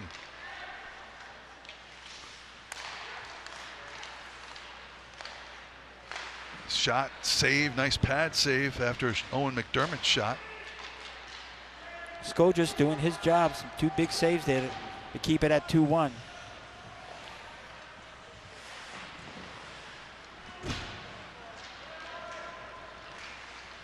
Back comes Crane, sends it ahead, and that's going to be offside or icing. That looks like icing. Yeah, Marcelo Montanelli's had a good shift on that last one, Frank. He made a nice play at the point. He made a nice outlet pass to get the puck out of the zone. Steady defenseman for LaSalle. Also want to recognize the officials of tonight's game. We've got Amanda Tassoni, Chris Lucier, and the linesman is Jack Adamo. Great job, guys. Kudos. Into the zone, centering There's a pass beauty. and a goal. And that one scored there in front by Tyler Garofalo. Again, Lopes involved in the play. He's been in the play. He's been a presence all game long. He comes down. Oh, that was Sean Taylor. That was Sean, his teammate, Sean Taylor. So the Cumberland boys making them. What a beautiful pass. Again, Frank, using that outside speed and then busting to the net. That seems to be the way it's been for Team Eccleston. All right, so Team Eccleston now ahead 3-1. So we've had a pair of goals here in the second and final period of this showcase game. One for each team. Now Team Belial trying to pick it up, but they lose control. 2-on-1, 3-on-1. Quick shot, nice save by Skudras. Lopes. And now here comes Team Belial. Back up through center ice. Into the zone. Nice move by Rodriguez. Throws it in front. Nobody there. And back the other way we go. Lopes in the corner. Skated off the play.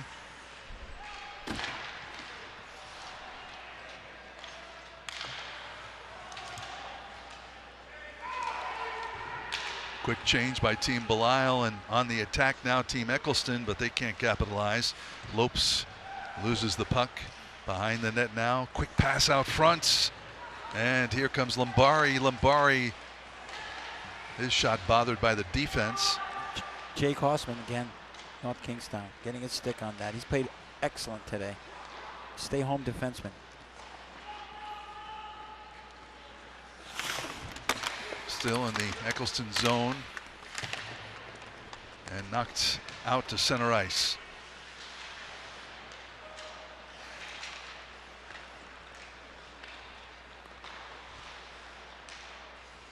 Dumped in. Nice play there by Tom Millette. Nice long pass to Sylvester. In the corner now is Lombari. Sylvester.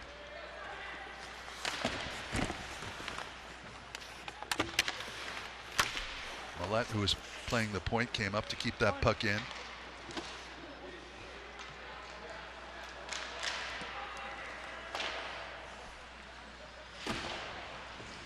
Around the boards, and the breakout now for Team Belial. Sending it deep into the corner is Passia, Dominic Passia.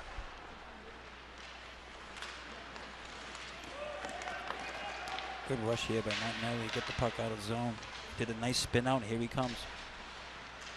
Holding off the defender, and then into the corner. Martinelli. Shane Temple with a good forecheck right there from Portsmouth. He's had a good game. Loose in front, and that one heads to the corner. Chased there by Madden.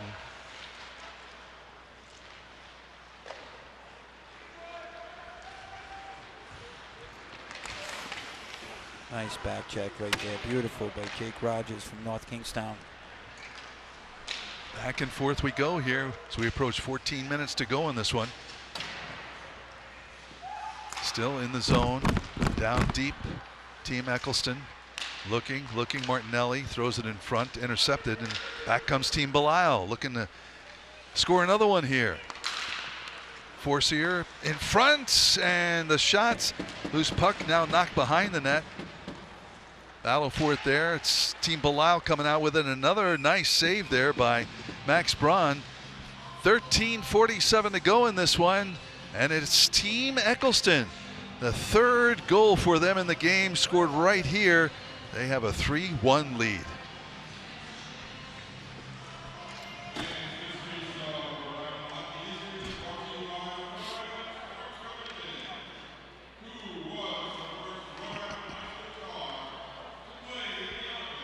Ooh. Did Carney ever play in the Olympics?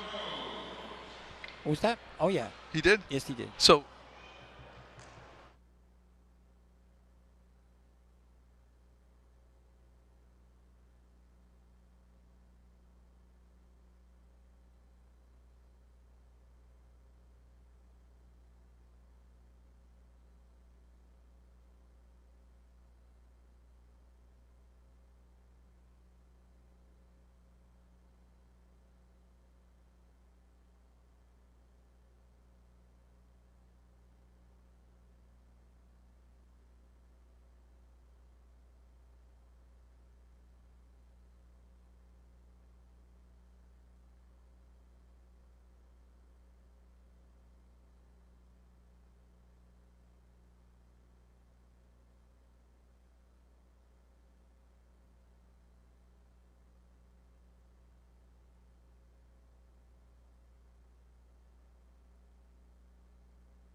Welcome back to PC Schneider Arena. Frank Carpano along with David Belisle in this hockey showcase game. All-stars from every one of the Rhode Island Interscholastic League boys hockey teams represented here tonight in front of college coaches. Kids trying to have some fun and maybe impress a coach and take their game to the next level. Team Eccleston with a 3-1 lead here with 13:30 to go in this game. And Eccleston on the attack. Nice stick by Forcier. Forcier back down. Oh, wants to center it in front. And oh boy, open net there for Ethan Travis. Knocks it wide, however. And back comes Crane. Crane in front and another goal. Great rush there by Crane, passing it off at the last second to Ryan Barlow, who scores to make it 4-1. Well, there's two talented individuals right there. Great representations of both their schools.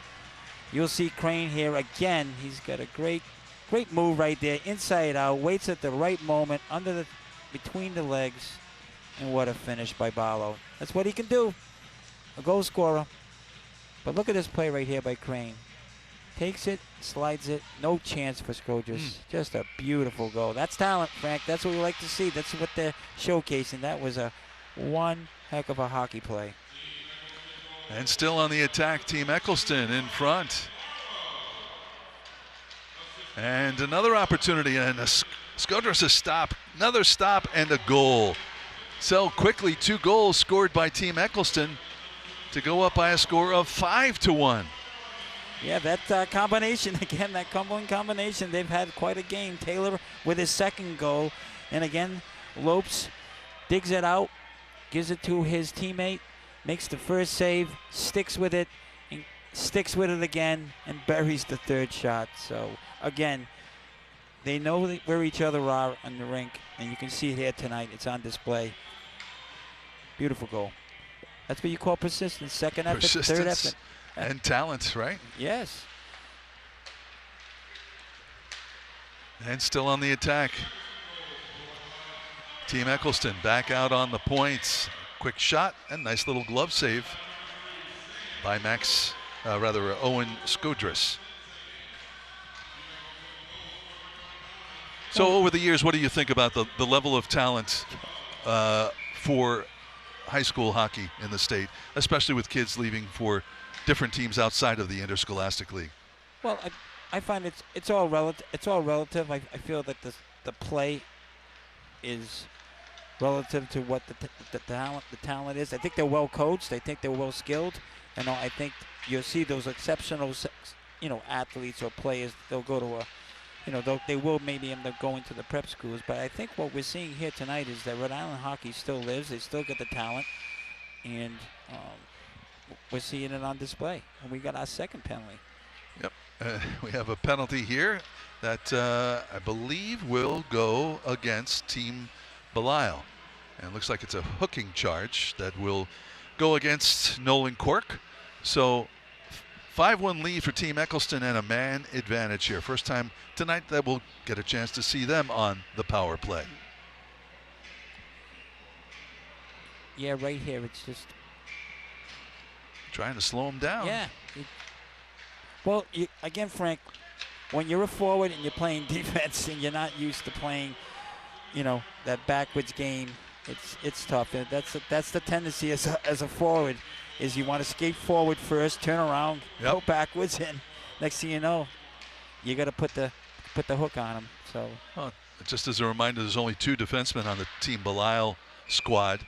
The coaches, when they were asked to pick 2 of their best players to be represented here on this all-star team, they didn't take into account that maybe there would only be a couple of defensemen here. And a change in goal for Team Belisle, Mason Campbell. Nice save right there. And another nice scoop there, a little glove save. Nice. Campbell, from a senior from Naraho, the co-op team. Cody Wood with a quick shot. He's one of the better defensemen in the state. Plays for Barrington. I got a chance to see him play Mount St. Charles in one of the opening games of the year. Very steady defenseman. Great skater. Again, the team in blue on the power play for another minute 17. Loose puck in front. Quick shot over the net. And a shorthanded bid right here by Team Belisle, and a nice save by the goaltender. Number 35, Braxton Bragg, now in net for Team Eccleston. There's a nice rush by Stevie Rodriguez from Burrillville.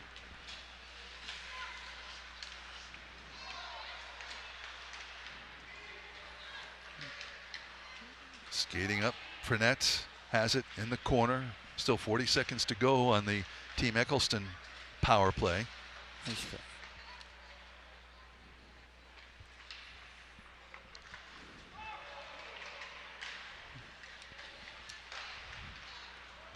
On the rush into the zone, Team Eccleston. Pass in front, unable to connect was Jake Rogers.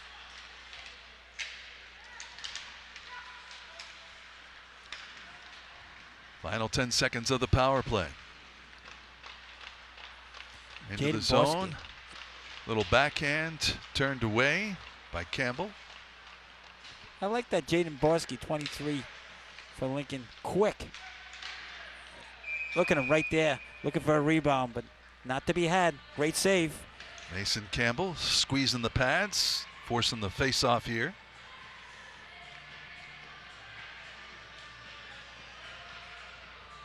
Just a reminder, if you're watching this, be it over the air or online, that the online version will live on forever if you'd like to check it out after the fact. Turn to10.com, also the NBC 10 YouTube page will have it for you.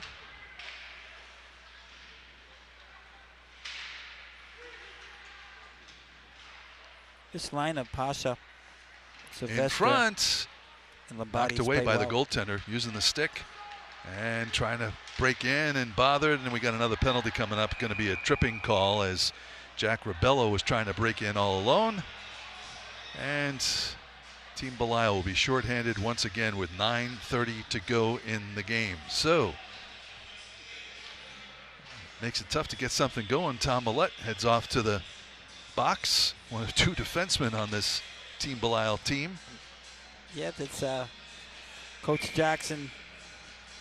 I think he's probably at wit's end over here, but you know, again, you got to give credit to the other team. Speed kills, and that there's no hesitation right up the middle.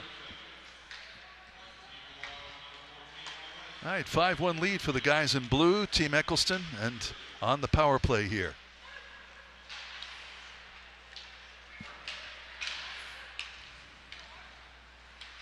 Ooh, on the shorthanded bid here. Forcier with the attack, tried to get the shot off, knocked away, and back comes Team Eccleston. Taking their time, trying to set something up here.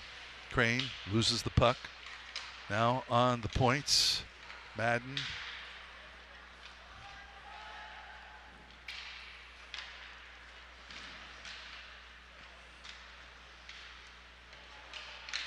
Team Belisle clears.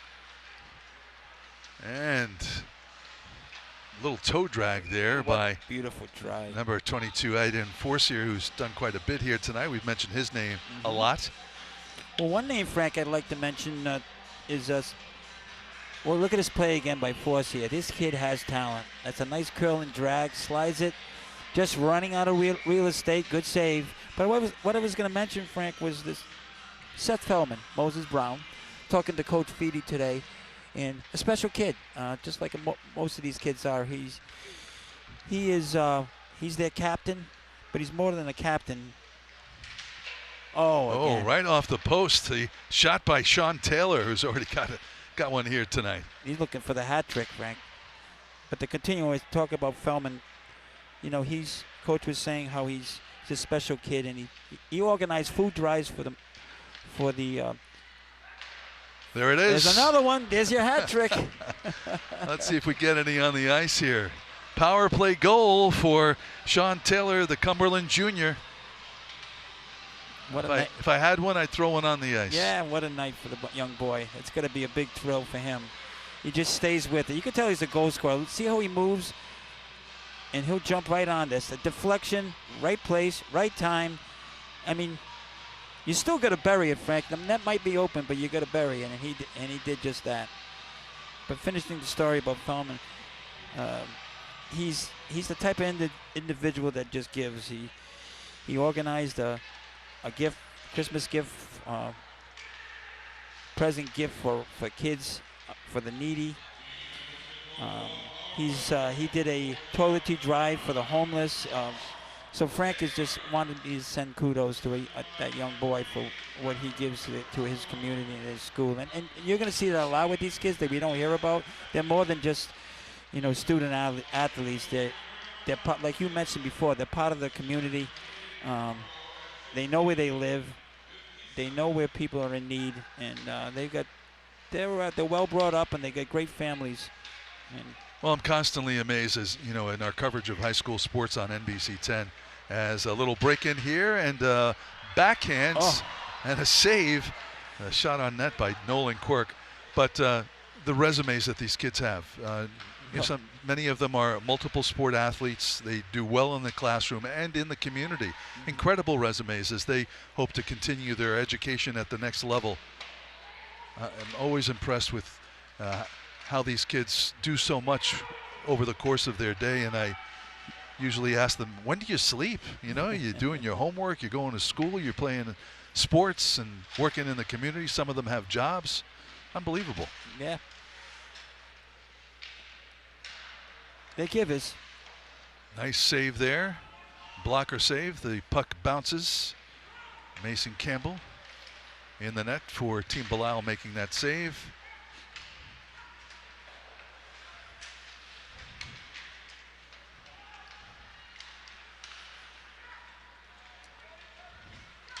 (6-1) Team Eccleston leading Team Belisle here. Just over 6 minutes to play in the game. Glad that you're with us. Able to witness some of great talents Rhode Island high school hockey has to offer. And speaking of talent, the goaltender, Braxton Bragg, who's Pilgrim Senior. Pilgrim Senior. First team All-State last year. And also quite a lacrosse player. Going to Emmanuel College to play lacrosse on a scholarship. So, again, another multi-athlete. Impressive. Very impressive. And this is just the information I found out in the last couple of days. I'm sure the resumes on all these young boys and what they mean to their school and to their teams. It's every kid out here has leadership qualities that are needed, to make your team click. And I think that's why their coaches chose them, not only for their ability, but for their dedication to the team. So congratulations to all the boys who are participating here today, and the girls in the first game. We got champions out here. It's talent, but it's more than talent. It's young men and women who are learning the right way to commute with your teammates and respect the game and respect the community. And I can see it on the ice too. I see it's a competitive atmosphere, but it's also a friendly atmosphere. These kids play together and against each other. It's nice to have an opportunity to play in a game like this, where you can show your skills, but then again you're not under the pressure of actually having to win the game. Just show your talent. Exactly, and have some fun out there tonight. The breakout here for Team Eccleston. Knocked into the zone. Chasing down is Jake Rogers. Now around top of the points. Has to throw it into the circle. Knocked away. Team Belisle can't get anything going here. I think Jake Rogers, last night we were talking to Coach Socha. I believe he's from Guatemala. I think he moved here. Am I right in saying that? Yep. Number 10, Jake Rogers from North Kingstown, a senior from Guatemala. Mm-hmm. Just had a beautiful rush right there. What speed he had. I'm sorry? Incredible speed. Yeah. Icing call brings the puck into the Eccleston zone, and Team Belial can't get anything going. Out to center ice now.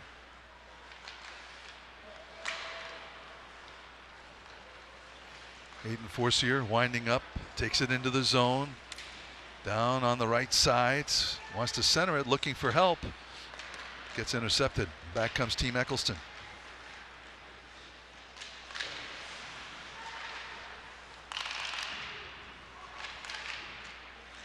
Jack Fisk loses it.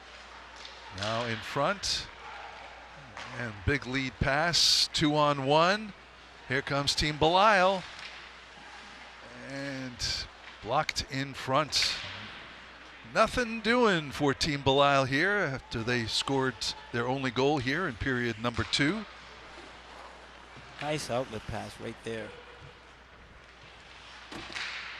Forcier.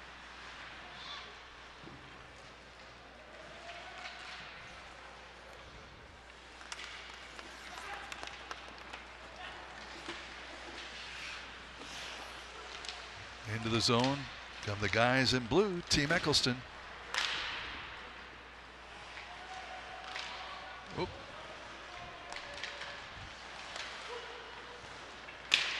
Team Belial scores a goal. Nice little razzle-dazzle goal there by Ethan Travis to make it 6-2. That's a quick shot by Ethan. Didn't get the goalie, couldn't get set on this one. It was so quick. You watch this play right here. Little collision at the blue line, but he sticks with it. And look at this snapshot, right between the legs and right through the 5-hole. Using the defenseman as a screen. Only a sophomore. I'm very impressed by him.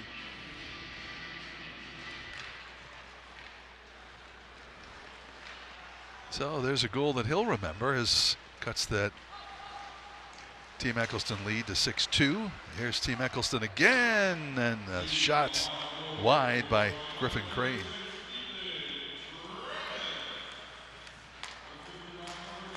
Here's Crane again. Pass and shot wide. What a pass. Loose puck, Crane. Now moving towards the net. Can't get a shot if he still has control, and then loses it in front, and that is going to be covered up. 2:32 to go here in the game. A 6-2 lead for Team Eccleston. We're back here at PC Schneider Arena right after this.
Welcome back. Final couple of minutes, 2:32 to go in the game, this showcase game. And once again, kudos to all of the folks associated with Rhode Island Hockey Hall of Fame. Vince Amini, Sean McNamara, done such a great job putting this evening together to showcase girls and boys high school hockey players for their parents, their friends, and some college coaches who are here tonight. 2 years in the making this evening, and no detail overlooked. Now into the zone, Team Belial, quick shot in front and knocked away. Nice try there by Colin King. Good hands. I know the Hall of Fame folks are hoping that this becomes an annual event. That's the plan. And there's another goal, as that one is scored by Sam Lopes. Goaltender Mason Campbell made a move to try and pick up the loose puck, came out of his net, and it was wide open for Lopes. So 7-2 now with 2:01 to play. Here it is again. Again, Johnny on the spot. Has a knack for the net. You know, you can't teach that. He just has a knack for the nose for the puck. He knows where to be. He anticipates very well. You got it, especially in the neutral ice. Those are where your good hockey players, where they can generate offense in that neutral ice with their speed. And Lopes has shown that tonight. No let up for Team Musso. They're still on the attack here, leading 7-2 with under 2 minutes to play, and a tip in front. Another shot of himself right there in succession, made two beauties.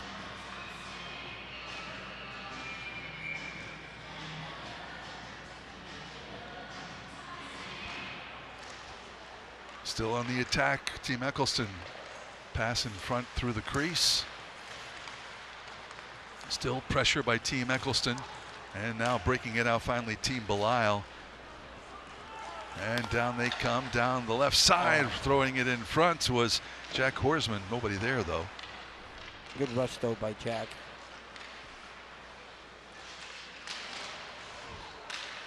Little collision inside the Belial zone. Again, Jack Horsman, usually a forward, Frank, and they've asked him to play defense, and I think he's done very well. Jacob Sylvester into the corner. As we come up with a minute to play here.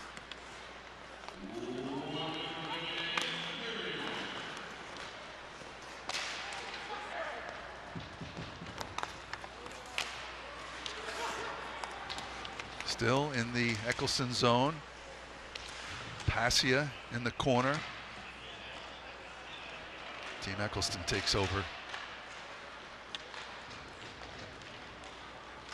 Ben Brown knocks it into the corner, chases after it. Team Belial got another rush left in them as we're under 30 seconds to play. Lost it in his skates.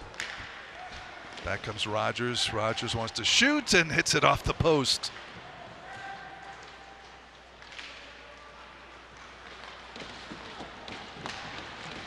One more time down the ice for Team Belial. Forcier can't get it through the defense, and that is going to do it. So Team Eccleston with the win in this inaugural Rhode Island Hockey Hall of Fame High School Showcase game. Team Eccleston with a 7-2 win over Team Belial. And Dave, I think we got a chance to see some great talent out there tonight. Sure did. Great effort by the boys today, and kudos to all of them. Hopefully they'll have a great season the rest of the way, but at least this is the midpoint of the season where they can appreciate what they've done. I know their coaches are certainly proud of them and their families. This is a nice showcase. Great job at Rhode Island Hockey Hall of Fame to keep the youth on the pedestal. You know, I know that the Hockey Hall of Fame has that, like Mr. Cimini was saying, you know, it's about getting to the pedestal, but in order to get there, you're going to support what's coming, and we have some great talent coming. You saw it on display tonight. So happy they put this together. I'm so happy to be working with you, but also, thank you. Yeah, it really was a lot of fun, Frank. You know how much I appreciate what you do for Rhode Island high school sports, and totally in general. Well, it's our pleasure to continue our involvement in the community. Yeah. it is. We need local support, and we certainly get that from Channel 10 and what you do, Frank. So thanks again. It was my pleasure. Well, we saw a lot of goals here tonight as we show you a little recap of some of the action earlier tonight here at PC Schneider Arena.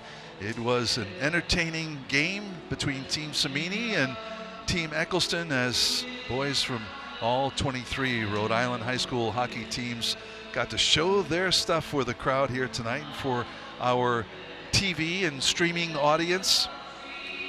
It was a great show, the first of an annual event that we're very pleased to be a part of and hope that we can do again next year. So I think as we leave here tonight at PC Schneider Arena, we want to tell you, if you like this, get out to a high school hockey game and watch these kids in action for their individual teams. It's really a great show that they put on mostly on weekends on rinks all across the state of Rhode Island.